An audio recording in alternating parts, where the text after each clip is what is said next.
Hello Karthi bro, வணக்கம் நண்பர்களே. Hi bro.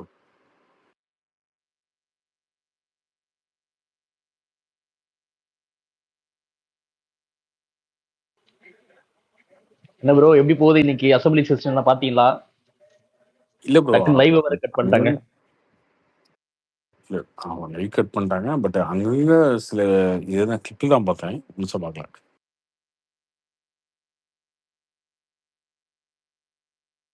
இது ரூமர்ஸா தெரியல, ஏதோ கைகலப்புலாம் ஆகிற மாதிரி போயிடுச்சுங்களாம். யாரோ எகிரி வந்தாங்க, தாவி வந்தாங்க, எல்லாரும் புகழியை கிளப்புறாங்கன்னா தெரியல ப்ரோ.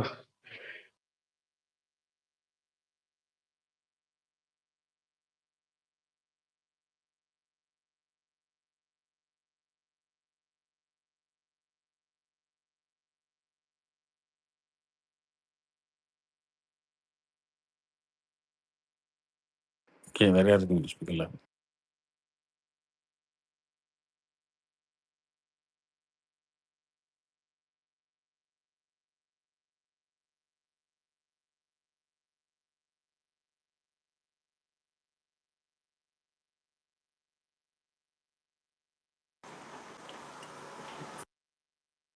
இவங்க லைவ் கட் ஆனதுக்கு ரீசன் கூட சொன்னாங்க ப்ரோ. என்ன சொன்னாங்கன்னா, இது வந்து ஏதோ டெக்னிக்கல் ஃபால்ட்டு அப்படின்னு சொல்லிட்டாங்க.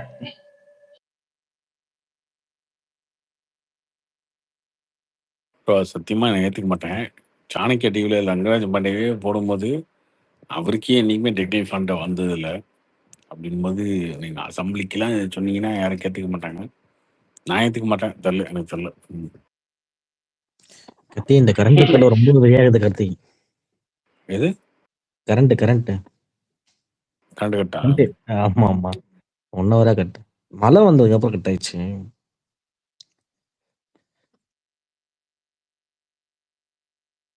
கார்த்திகா ஜனநாயகன் வந்து இன்னைக்கு ஏதோ ஒரு சர்டிபிகேட் வரன்ற போல ட்வீட்லாம் பார்த்துட்டு இருந்தேன். வாய்ப்பு இல்லை. இப்படிலாம் ப்ரோ யாருமே சொல்லிங்க. ப்ரோ நீங்கள் கார்த்திக் ப்ரோ புதுசாக வந்து திடீர்னு சொல்றீங்க. கார்த்திக் ப்ரோ பாலன் படம் எப்படி ப்ரோ இருந்துச்சு? எனக்கு பிடிச்சிருந்துச்சிங்க அந்த படம். அந்த படம் ஃபர்ஸ்ட் ஹாஃப் ரொம்ப சூப்பராகவே இருந்துச்சு. பட் செகண்ட் ஹாஃப் கொஞ்சம் சுமார் தான் வச்சுக்கோங்களேன். ஃபர்ஸ்ட் ஹாஃப் கொடுத்த மாதிரி செகண்ட் ஹாஃப் இல்லை. ஆனால் ஃபர்ஸ்ட் ஹாஃப் பார்க்கும்போது பயங்கர இன்ட்ரெஸ்டிங்காக இருக்கும். இன்டர்வல்லாம் பார்க்கும்போது இனி அப்படி ஒரு படம் எடுத்துட்டான் இந்த மாதிரி இருக்கும். செகண்ட் ஹாஃப்ல கொஞ்சம் சொதப்பலாயிருச்சு. பட் கிளைமேக்ஸ் நல்லா இருந்துச்சு. எப்படி ப்ரோ எமோஷன் ட்ரிவனா நூறு ப்ரோ சாமி இல்ல கார்த்தி த்ரில்லர் ப்ரோ? 100 சமயம் அப்படியே ரிவர்ஸுங்க. 100 சமயம் ஃபர்ஸ்ட் ஹாஃப்லாம் பார்க்கும்போது என்ன இப்படி ஒரு படம் எடுத்திருக்காங்களே அப்படின்ற மாதிரி நமக்கு தோணும். செகண்ட் ஹாஃப் ஓகே நல்லா தான் எடுத்திருக்காங்க, ஒரு நல்ல மெசேஜ் அப்படி தோணும். பாலன் அந்த ஸ்லோவா போதா பையனும் அந்த கார்த்தி பையனும் படம்? அம்மாவும் சூப்பராக நடிச்சிட்டாங்க. ரொம்ப 2 பேரும் சூப்பராக நடிச்சிட்டாங்க. ரொம்ப நல்லாவே இருந்துச்சு இந்த 2 பேரோட கேரக்டர்.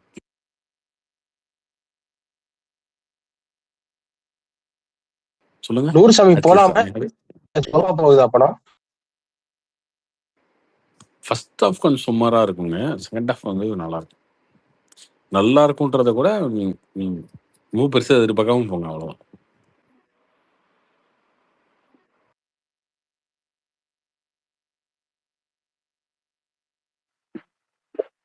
கார்த்திக் கொஞ்ச நாளாவே பாலிடிக்ஸ் வந்து நார்மலா பேசுறத அதிகமாவே போயிட்டு இருக்கு.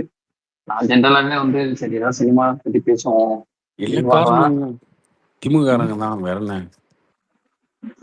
திமுககாரங்களா? ஏங்க ஆமா, நாங்களே தோத்துட்டோம், இதனால நாங்களே பேசுறது. தோத்துட்டா வீட்டில் உட்காரவும் கேட்க வேண்டியது தானே. சும்மா வந்து அங்கேயும் பிடிச்சி ஏதாவது ஒன்று கடிச்சிட்டே இருக்காங்கல்ல, பதில் சொல்லுங்களேன். நோ நோ நோ நோ எதிர்கட்சி அரசியல் பத்தி அடுத்த தடவை ஆட்சி வரணும். ஏங்க தோத்துட்டு வீட்டுல உட்காந்தா வீட்டுல இருக்கிறதெல்லாம் பிடிச்சி அடுத்த தடவை எப்போ 2031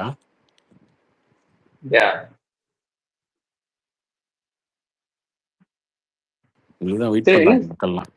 உங்க முகரைக்கு ஓட்டு போட தான் வெயிட் பண்றாங்க. இந்த உதவி ஸ்டாலினுக்கும் இன்பநிதிக்கும் ஓட்டு போடுறதுக்கு வெயிட்டிங்ல இருக்காங்க மக்கள். நீங்க அப்படியே பின்னாடியோ மாறிச்சு பாருங்க. நெக்ஸ்ட் இயர் எலெக்ஷன் ரிசல்ட் எல்லாம் 1-2 வரதே பெரிய விஷயம் மாதிரி நினைச்சுன்னு வைப்பாங்க. திமுக சொல்றேன். ஏங்க நீங்க அப்படி சொல்லிட முடியாதுங்க. நீங்க வந்து சரி நீங்க வந்து சில இண்டிவிஜுவல்ஸ் அப்படிதான் சொல்லுவோம் நாங்க. இல்ல நாங்க அப்படிதான் சொல்லுவோம். 5 வருஷம் நாங்க தான் அள்ள போறது. அப்படிதான் பேசுவோம். நீங்க பேசாத பேச்சா? கொஞ்சம் நெஞ்சமா பேசுனீங்க. ரொம்ப அதிகமா பேசிட்டாங்க. ஜெயிக்கிறது முன்னாடி எங்க ஜெயிப்பீன்னு கேக்குறீங்க. அதுக்கு என்ன பதில் சொல்ல முடியும்? குளத்தூர்ல ஜெயிக்க முடியாம நீங்க இப்ப இருக்கிறீங்க. இல்ல நான் சொல்லுங்க. என்ன சொல்றேன்னா, இப்ப 2021 வந்து இப்ப வந்து உங்கள்கிட்ட வந்து நீங்க கட்சி ஆரம்பிப்பீங்களா, 2026 ஆட்சி பிடிப்பீங்கன்னா கிட்ட தெரியாது. அந்த 2030 வந்து என்ன வேணாலும் நடக்கலாங்க. நீங்க வந்து 2030 கன்ஃபார்மா என்ன நாங்க தான் நடக்காங்க? ஆனா என்ன வேணா குளத்தூர்ல நடக்கலாங்க. ஜெயிக்காத கோமாளி அண்ணாமலை கூட ஒரு கோட்டையை 10 சீட் பிடிப்பான்றது வச்சுக்கலாங்க. அது நடக்காதுங்க. பிரச்சனை இல்லைங்க. நீங்க 1 2 கஷ்டங்க. நாங்க அப்படிதாங்க காப்பி சொல்லுவோம். நீங்க வந்து ஏங்க ஆனா குளத்தூர்னு ஒரு விஷயத்த வச்சுட்டு உங்க எல்லா இடத்துலயும் அடிக்கிறாங்க. சட்டசபையில கூட குளத்தூர்னு ஏதோ பேசி அதுக்கு ட்ரிகர் ஆகி ஏதோ பண்ணிட்டு இருந்தீங்க பார்த்தேன் எல்லாம். எங்களோட அடுத்த எய்ம் சேப்பாக் தான். உதயநிதி எக்ஸ்எம்எல்ஏ ஆவார். கார்த்தி ஆனா இல்ல உதயநிதியும் அதெல்லாம் விடுங்க. லைவ்ல எப்போ நீங்க போட போறீங்க? புரியல புரியல, பிரதர். என்ன கேட்டீங்க? டெலிகாஸ்ட் ஏன் ஒரு பண்ண மண்டே மாட்டீங்க மண்டே லைவ்ல? பாருங்க பிரதர். மண்டே கண்டிப்பா வந்துருமா? பாத்துக்கலாம் ஓகே. ப்ரோ இன்னைக்கே வீடியோஸ்ல ரிலீஸ் பண்ணிட்டாங்க ப்ரோ. பாருங்க இப்ப வந்திருக்கு பாருங்க. பாலிமர் எல்லாத்துலயும் போட்டிருக்காங்க. லீக் பண்ணிட்டு இருக்காங்க. செம்மடியே வாங்கிட்டு இருக்காங்க டிஎம்கே. ஏங்க இது ஆக்சுவலி வந்து இன்னைக்கு கட் திமுக பண்ணி கட் கொஞ்சம் பண்ணி அடிதாங்க வாங்கியிருக்கு இல்லைங்க? திமுக கொஞ்சம் அடிதாங்க. அது ஆக்சுவலா போட்டிருக்கலாம்ல கார்த்தி, டிஎம்கே நீங்க தாங்க போட்டிருக்கலாம்ல. டிஎம்கே நல்லா நல்லா ஸ்கோர் இருந்துச்சு. பண்ணிருக்கு. செஞ்சிருக்காரு எல்லாத்தையும்.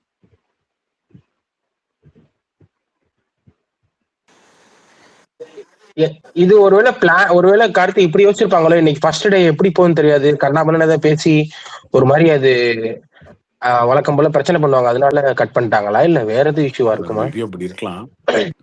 பட் ஆனா திமுக இன்னைக்கு முக்க தான் வாங்கியிருக்கானுங்க. கார்த்திக் ப்ரோ கார்த்தி ப்ரோ, கேட்டியா ப்ரோ? பிரஸ் வந்து கொஞ்சம் சென்சிட்டிவான ஒரு இல்லைங்க, மேட்டர்ஸ் வந்து இன்னைக்கு வந்து எப்பயுமே மொக்க தான் கேள்வி வாங்குவானுங்க. கேட்டிருக்காங்கல்ல. அவங்க வந்து இன்ப நிதியும் உதயநிதியும் வந்து ஜால்ரா பிடிச்சி தூக்குற அளவுக்கு என்னைக்கு வரைக்கும் தூக்கிட்டு இருக்காங்களோ அன்னைக்கு வரைக்கும் மொக்க தான் வாங்கினாங்க. முதல்ல இன்ப நிதியும் கார்த்திக் ப்ரோ உதயநிதியும் வந்து நியூஸ் ஒரு தலைவரா மாறினா மட்டும் தான் அவனுங்களுடைய இதே இவனுங்க தூக்குறதுக்கு ஒரு ஆளா இருக்க முடியும். அவனுங்களே டம்மி பீஸா இல்ல இருக்கும்போது கார்த்தி, அவங்க அங்க டீம் எப்படி சட்டசபையில இருக்கும்? போயிட்டு அட்லீஸ்ட் இதெல்லாம் எதுக்கு, அப்புறம் அதுக்கு ரைமிங்கா சட்னின்னு வேற பேசுறானுங்க. இதெல்லாம் நமக்கே வந்து என்னடா இதெல்லாம் பேசிக்கிட்டு இருக்கீங்கன்ற மாதிரி இருக்கு. வேற எவ்வளவோ விஷயம் இருக்கு பேசுறதுக்கு. அசிங்கமா இருக்கா? அசிங்கமா இருக்கா? கேவலமா இருக்கா? இருக்கும். திமுக பேசினா அப்படிதான் இருக்கும். கார்த்திக் ப்ரோ ஏன் ப்ரோ லைவ் கட் பண்ணாங்க? அது எதுவும் உங்களுக்கு இன்ஃபர்மேஷன் தெரியுமா? அது தெரியலங்க எனக்கு. ஒரு நல்ல விஷயங்க ஏதோ லைவ் கட் டெக்னிக்கல் பண்ணதுல. கிளிச்சாப்பா. நிறைய பேர் வந்து சும்மா வந்து தேவையில்லாம இந்த யங்ஸ்டர்ஸ் எல்லாம் படிக்கிறது விட்டு படிக்கல, வேலைக்கு போகலன்னா கூட வீட்டில் வந்து வெட்டியா வந்து இதை உட்காந்து பார்த்துட்டு இருப்பீங்க. அதனால கட் பண்ணது நல்ல விஷயம் தான். ப்ரோ நாங்களாம் ஆஃபீஸ்ல இருந்தே பார்க்கலாம் ட்ரை பண்ணிட்டு இருந்தோம் ப்ரோ. அப்போனா எங்களுக்கு என்ன ப்ரோ ஏமாற்றம்? நீங்க பாருங்க, நீங்க முழு நேரமா பார்த்தா கூட விஜய் பேச போறதில்ல. ஏன் கஷ்டப்படுறீங்க? இருந்தாலும் திமுக அடி உள்ளது ப்ரோ, அது பார்க்கணும்னு ஆசை ப்ரோ. ஆமா ப்ரோ, ஆனந்தமா இருக்குது பாக்குறது. இல்ல என்னதான் ப்ரோ ரீசன்? அது விஜய் ப்ரோ பேச மாட்டாரு சிஎம். அவர் பர்த்டே அன்னைக்கு பேசுவார் ப்ரோ, மண்டே. ப்ரோ சிஎம் வந்து இல்ல ஆக்சுவலி அவர் வந்து டியூஸ்டே என்னன்னா தான் ப்ரோ பேசுறாரு. முடிவுரை ஜூன் தான் பேசுவார். 23 தான் ப்ரோ அவர் வந்து பதில் உரை அன்னைக்கு தான் ப்ரோ இருக்கு. ஸோ அன்னைக்கு அவர் பேசுவார் ப்ரோ. மண்டே பேச ஸோ ஏதோ மாட்டாரா? ஒண்ணு, நான் அடிச்சா மாசு, நீ அடிச்சா தூசுன்னு ஏதோ ஒண்ணு நீங்க தட்டி தட்டி வந்துட்டீங்க. எலெக்ஷன் வின் பண்ணிட்டீங்க. இப்ப சட்டசபையில தீ பறக்கும்னு பார்த்தா ஒன்னும் பறக்க மாட்டேது ப்ரோ. ப்ரோ இன்னைக்கு உங்களுக்கு பறந்துருக்கா ப்ரோ? அது பாக்கலையா? நாங்க அப்படி போய் ஜெயிச்சிட்டோமே. இப்ப இந்த டைம் பாஸ் ஸ்பேஸ் எப்படி இருக்கு? நீங்களும் நானும் பேசுறீங்கல்ல, நீங்க ஒண்ணு கேக்குறீங்க, நான் ஒண்ணு சொல்றேன்ல. நீங்க ஒண்ணு சம்மந்தம் இல்லாம கேக்குறீங்க, நான் ஒண்ணு சம்மந்தம் இல்லாம பேசுறேன்ல. இப்படிதாங்க இருக்கும் சட்டசபையும். நீங்க என்னமோ பெருசா அங்க வந்து பெரிய உலகத்தையே திருப்பி போற மாதிரி ஏதோ ஒரு பெரிய விவாதம் நடக்கும் அப்படின்னு நீங்க நினைச்சீங்கன்னா நீ முட்டாள்.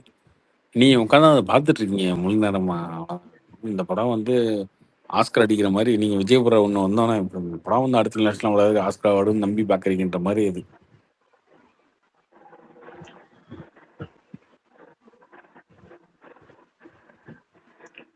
ப்ரோ அங்க அவ்வளவுதாங்க இருக்கும், டிபேட் அவ்வளவுதான் இருக்கும்.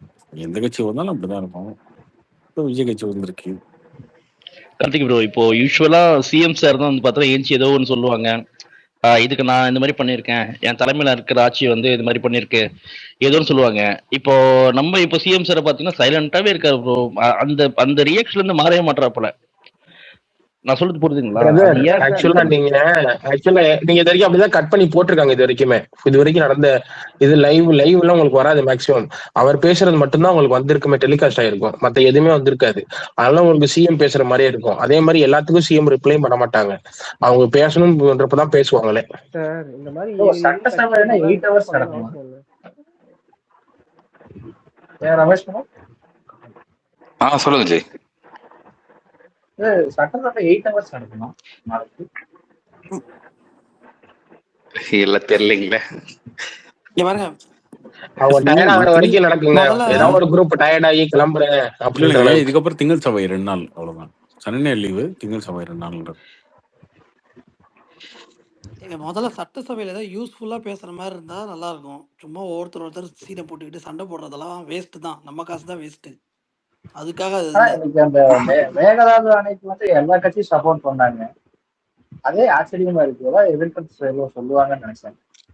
அது கரெக்டா தாங்க பேசினாங்க. அவங்க பிரேமலதா பேசுனதுதாங்க கரெக்டா இருந்ததுல. அவங்க வந்துட்டு இது எல்லாருக்கும் வந்து ஆதரிக்க தான் போறோம்னு தெரியும் அப்படின்ற மாதிரி. ஆனா அது ரொம்ப நேரம் பேசிட்டு இருந்தாங்க. கரெக்டா பேசலாம். பிரேமலதாவோட அவங்க அன்புமணியா அவங்க ஒய்ஃப் சௌமியா, அவங்க ஒய்ஃப் நல்லா கிளியரா பேசிருந்தாங்க. அவங்க பேசுறது சௌமியா அன்புமணி பேசுறதையும் நான் கேட்டேன். ஆனா அவங்க பேசுறது புதுசா இருந்தது. உண்மையா பொய்யான்னு தெரியல. New information. இப்போ பாமக அன்புமணி ராமதாஸ் சௌமியா ரொம்ப விஜய் பக்கம் சப்போர்ட் பண்றாங்க. எது சொன்னாலும் பாராட்டுறாங்க. அது என்னன்னே தெரிய மாட்டேங்குது. சாதியவாதி கணக்கெடுப்பு எடுக்கன்னு ஒத்துக்கிறதாவ சப்போர்ட் பண்ணாங்க ரொம்ப. ஏங்க அவரே வந்து போராட்டம் பண்ண சொல்லி மிரட்டின்னு இருக்காரு. கொடுத்த வாக்குறுதி வந்து நடக்கலாம், போராட்டம் பண்ணுவோம் சொல்றாருங்க அன்புமணி ராமதாஸ். கேட்டீங்களா? ஆமாங்க, அதுதாங்க பிரச்சனை இப்போ. நல்லா என்டர்டைன்மெண்டா தான் இருந்தது இன்னைக்கு பார்த்தது. இப்ப ஈவினிங் ஒரு 1 hour 2 hours பிஃபோர் வந்தது வீடியோஸ்ல. இன்னைக்கு அந்த யாரு அமமுக எம்எல்ஏ அவர் பேசுறதுல நினைக்கிறேன். அவர் பேசுறத பண்ண பேசிட்டு இருந்திருப்பாரு. அவரு காணாம அந்த சீட்டு பக்கத்துல இல்ல நினைக்கிறேன். பிரேமலதா பக்கத்துல வேற யாரும் உட்காந்துருந்தாங்க. லாஸ்ட் 2 டைம் அவர் தான் உட்காந்துருந்தாரு. பிளஸ் வந்து பிஜேபி சட்டசபையில பேசுறது ஃபன்னா இருக்குன்னு சொல்றீங்க பாத்தீங்களா? Very good. அதுக்காக அது கிடையாதுங்க. ஃபன் பண்றது கிடையாது அந்த இடம். ஃபன்னா இருக்குன்னு சொல்லலங்க. சண்டையும் போடக்கூடாது. அதான் சொல்றேன். ஃபன்னும் பண்ணக்கூடாது, சண்டையும் போடக்கூடாது. யூஸ்ஃபுல்லா ஏதாவது பேசணும். இப்ப கொஞ்ச நேரத்துக்கு முன்னாடி பார்த்தேங்க, ஸ்டாலின் சாரை தூக்கிட்டு போற மாதிரி ஒரு வீடியோ பார்த்தேன். இப்பதான் ஒரு 5 நிமிஷத்துக்கு முன்னாடி.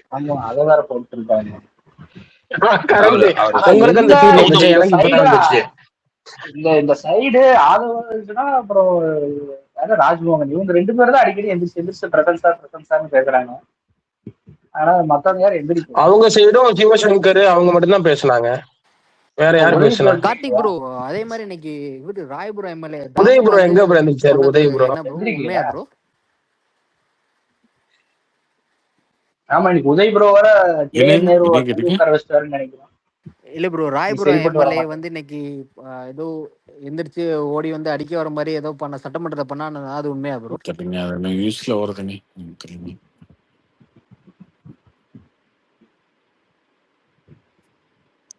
நியூஸ்ல வருது இல்லங்க. இது வந்து ட்ரிகர் பண்ணிருக்காங்க. ஏதோ சம்திங் ஏதோ பேசுனாங்க டிஎம்கே சார் இருந்து. அதுக்காக ஏதோ பண்ணாங்க. அதுல எது உண்மை போய் தெரியல. இது வந்து இப்ப ஜெயலலிதா காலத்து நடக்கிற மாதிரி சட்டசபை இல்லைங்க.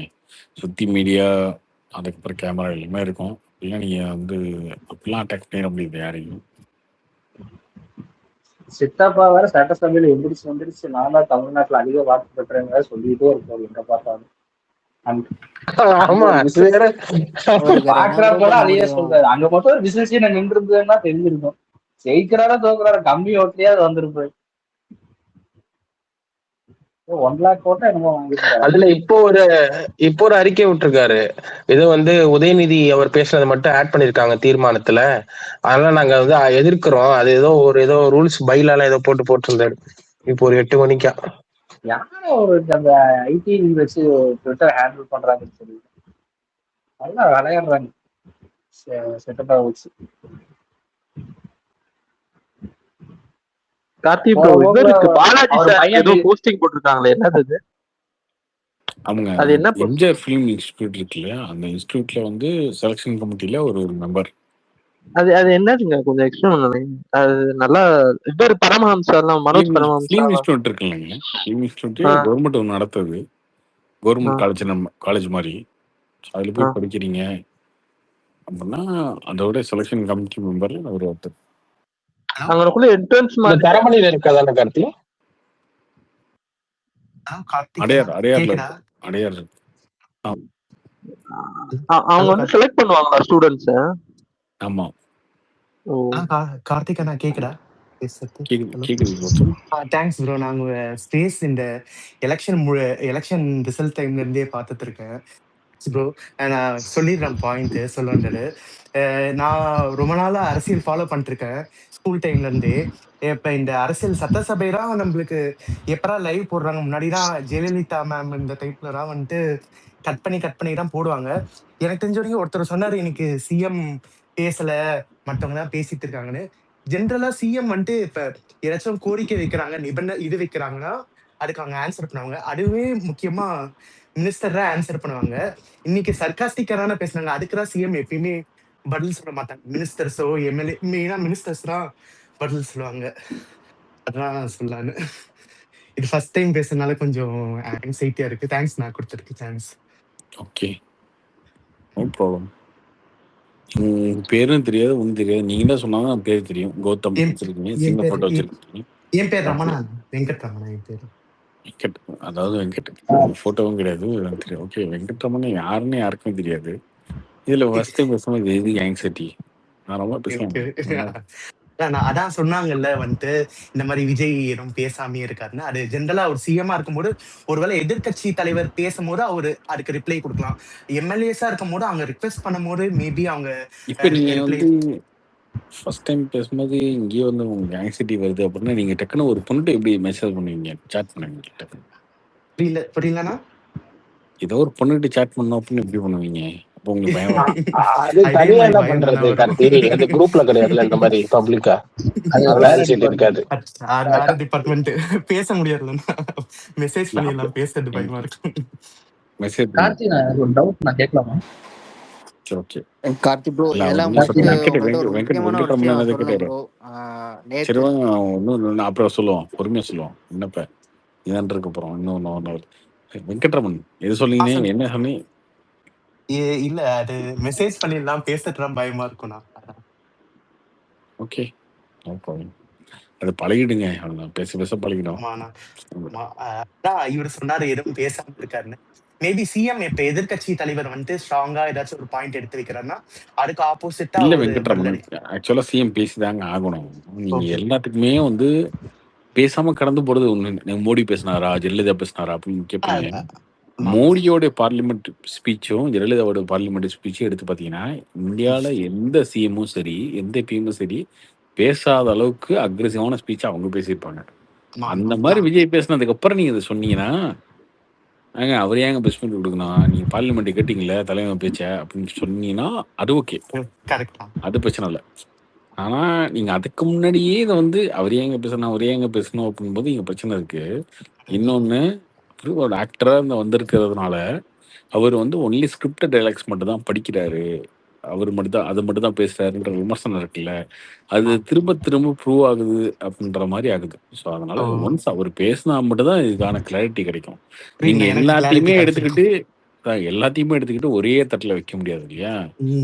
ஒரே தட்டில் வந்து இப்போ நான் வந்து ஒல்லியா இருக்கேன், நான் வந்து என்னை பார்த்தாலே ரன்னிங் ஓடுற மாதிரி இருக்கு அப்படின்னா, ஏன் அவர் ஓடி காட்ட சொல்லுங்க, அவர் ஓடிடுவாருங்க அப்படின்ற மாதிரி இருக்கும். உண்டா இருக்கவன ஒருத்தனை வந்து நீங்க சொல்லும் போது தான் அது வித்தியாசம் தெரியும்ல. ஆனா அந்த மாதிரிதான் அது. அவர் பேசாமலேயே ரொம்ப நாள் கடந்து போயிட்டு இருக்காரு ஒரு விஷயத்த. அப்படிங்கும்போது உங்களுக்கு ஒரு சந்தேகம் வருது இல்ல. நீங்க உடனே மோடி பேசினாரா, ஜெயலலிதா பேசினாங்களா அப்படின்னா நீங்க ஆரம்பிக்க கூடாது பிரஸ் மீட்ல. ஜெயலலிதாவும் மோடியும் வந்து பல இடங்கள்ல அக்ரெசிவான ஸ்பீச். இதோட இன்னைக்கு இந்து தலைவர்லாம் நீங்க பெரிய லீடரா வந்து பேச்சில் சொல்றீங்களோ, சீமானா இருக்கட்டும், அண்ணாமலை இருக்கட்டும், இதெல்லாம் தாண்டி ஒரு பெரிய ஸ்பீச் கொடுத்துருக்காங்க. அது ப்ரெஸ் மீட்லேயும் கொடுத்துருக்காங்க, பார்லிமெண்ட்லேயும் கொடுத்துருக்காங்க, கேம்பெயின்லேயும் கொடுத்துருக்காங்க.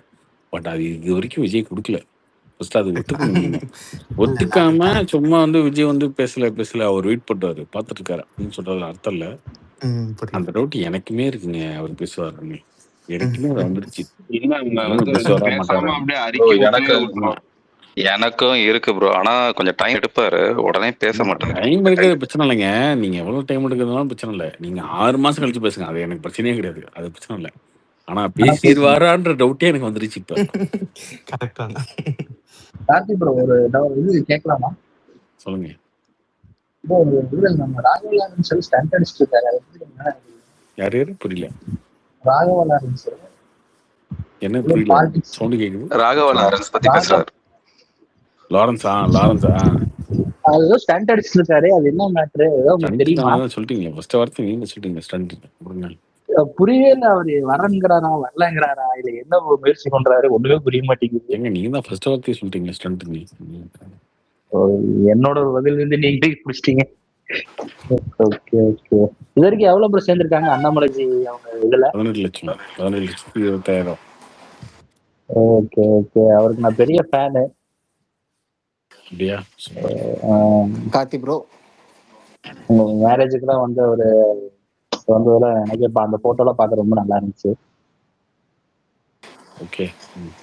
கார்த்தி ப்ரோ நல்லா எதிர்காலம் மைண்ட்ல வச்சுக்கோங்க. இப்ப நோட் பண்ணி வச்சுக்கோங்க. Thank you. Okay okay. Karthi bro பேசலாமா? சொல்லுங்க ப்ரோ, பேசலாம். ப்ரோ ஒன்றும் இல்லை ப்ரோ, நேற்று வந்து தாமரைன்னு ஒருத்தர் விவசாயி வந்து பேசினாங்களே ப்ரோ. பேசலைங்க. கதறினாரு. எங்கெல்லாம் கதற விட்டாரு. கதர்னார் ஓகே ப்ரோ. புலம்புனாரு. நேற்று என்னால் டிராவல்னால புலம்புனாரு. வந்து ரெக்வஸ்ட் தர முடியல ப்ரோ, பேச முடியல ப்ரோ. ஒன்றும் இல்லை ப்ரோ, விவசாயம் மட்டும் எவ்வளோ வேணால் கடன் வாங்கிட்டே இருக்கலாம், அவங்களுக்கு தள்ளுபடி பண்ணிட்டு போயிட்டே இருக்கலாம் அப்படிங்கிற ஒரு ஸ்டாண்ட் வந்து எந்த ஒரு நியாயம் ப்ரோ?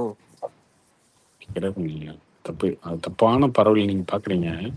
எப்பயுமே அப்படின்னா விவசாயம் மட்டும் என்ன விவசாயம் மட்டும் கடன் வாங்குறான், நாங்க என்ன சும்மாவா? நாங்க படிச்சிருக்கோம், ஸ்விக்கியில வேலை செய்றோம், ஜொமேட்டோ வேலை செய்றோம், ஐடி கம்பெனில வேலை செய்றோம், நாங்க மட்டும் என்ன சும்மா அப்படின்னு நீங்க நினைக்கிறீங்க. அது கிடையாது. எல்லாத்துக்கும் ஏன் இதை கொடுக்குறாங்க அப்படின்றதுக்கு பெரிய பின்னாடி வந்து ரிசர்ச் வந்து கவர்மெண்ட் பண்ணி தாங்க பண்ணுது. இப்போ ரிசர்வேஷனே பார்த்தீங்கன்னா வந்து ஷெல் கேஸ்ட்டுக்கு ஒரு மாதிரி கொடுக்குறாங்க, எம்பிசிக்கு ஒரு மாதிரி கொடுக்குறாங்க, பிசிக்கு ஒரு மாதிரி கொடுக்குறாங்க அப்படின்னா அதுக்கு பின்னாடி ஒரு பெரிய ரிசர்ச் இருக்கு. பெரிய வரலாறு இருக்கு. இது ஏன் கொடுக்குறோம் அப்படின்றதுக்கு ஒரு காரணம் இருக்கு. எல்லாமே அப்படிதான். விவசாயிகளுக்கு ஏன் கொடுக்குறோன்றதுக்கு ஒரு பெரிய காரணம் இருக்கு. அது எல்லாமே சும்மா நீங்க வந்து 19 வந்து நீங்க இன்னைக்கு பார்க்கும்போது உங்களுக்கு அப்படிதான் தெரியும். தெரியறதுக்கான வாய்ப்பு இருக்கு. ஏன்னா யங்ஸ்டர்ஸ் வந்து எதுலையுமே கனெக்டடா கிடையாது இல்லையா? சொசைட்டியோட கனெக்டட் இல்லைன்றதுனால எப்படி தெரியும். உண்மையிலேயே கொஞ்சம் நிறைய கஷ்டப்படுற ஒரு சொசைட்டி தான். விவசாயிகள் வந்து பெரிய அளவில் லாபம்லாம் எதுலையும் பார்க்கறது இல்லை. அதுக்குதான் ஒரு சின்ன கதை சொல்ல பார்த்தீங்களா? ஒரு விவசாயி வந்து என்ன பண்ணுவாருன்னா, இந்த ப்ளூ சட்டை மாறுன்னு என்கிட்ட இந்த கதை சொன்னாருங்க. ப்ளூ சட்டை மாறுன்னு சொன்னார். ஃபர்ஸ்ட் சீன் என்கிட்ட சொன்னாரு. ஒரு படம் எடுக்கிறதா என்கிட்ட ஃபர்ஸ்ட் ஒரு படம் எடுக்கணும்னு சொன்னாரு. அந்த படம் எடுக்கல அவரு.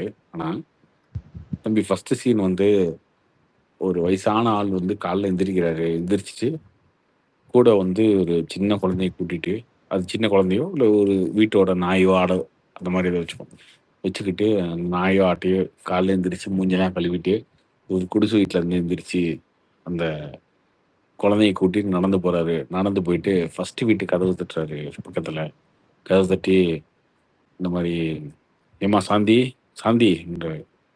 இன்னும் வெளில வந்தானே அவங்க கதவு திறக்கல. இன்னும் அடுத்த வீட்டுக்கு போறாரு. அடுத்த வீட்டுக்கு கதவு தட்டுறாரு. கதவு தட்டிட்டு அம்மா கீதா சம்திங் ஏதோ ஒரு பேர் என்னன்னு இல்லை உன் மாட்டெல்லாம் வந்து நம்ம காட்டில் மேய விட்டுருமா என்ன அப்படியாண்ணே சரிண்ணே ஓகேண்ணே அப்படின்ட்டு அவங்க போயிடுறாங்க. அதே மாதிரி போய் பக்கத்து வீட்டு இன்னொரு வீட்டு பக்கத்து வீட்டுக்கு போய் கதவு தட்டி அதே மாதிரி குழந்தைய கூப்பிட்டு போயிட்டு கதவு தட்டுறாரு. கதவு தட்டிட்டு இந்த மாதிரி எப்பா நம்ம வயல்லாம் போட்டு வச்சிருக்குப்பா, பயிரெல்லாம் இருக்கு, மாட்டை வந்து மேய விட்டுருப்பா அப்படின்னு சொல்லிட்டு போறாரு. இதெல்லாம் சொல்லி முடிச்சுட்டு போய் பார்க்குறாரு அப்படின்னா அந்த அவருடைய விவசாய நிலத்துல முழுக்க தக்காளி பயிர் போட்டு வச்சிருக்காரு. அந்த தக்காளியோட இது எல்லாத்தையும் வந்து பக்கத்து வீட்டுல இருக்கவங்களுடைய மாட்டை வந்து சும்மா மேய விடுறாரு. இதுக்கு அந்த மாடு வந்து தக்காளி திங்கிறதுக்கு. இது ஏன் பண்றாரு அப்படின்றதுக்கு ஒருத்தன் வந்து கேட்கறான். என்னன்னா காலைல எந்திரிச்சோன்னு எல்லாம் பக்கத்து வீட்டுக்காரங்களாம் கூப்பிட்டு வந்து அவங்க மாட்டெல்லாம் வந்து நம்மகிட்ட மேய விடுறீங்க, எல்லாத்தையும் தக்காளி சாப்பிட போறீங்க அப்படின்னு சொன்னாரு. எப்பா இந்த தக்காளி நான் அறுக்கணும் அப்படின்னா ஒருத்தன் கூப்பிடணும், அவனுக்கு கூலி கொடுக்கணும். அந்த கூலி கொடுத்து அவனை வெட்ட சொல்லி அதை ஒரு வண்டியில ஏற்றணும். வண்டியில ஏற்றி அதை கொண்டு போய் விற்கணும். இதுக்கு எனக்கு ஒரு கிலோ ஒரு மூட்டை தக்காளிக்கு 4 ரூபா 3 ரூபா செலவாகும். ஆனா ஒரு மூட்டை தக்காளி அவ்வளவு போலியப்பா.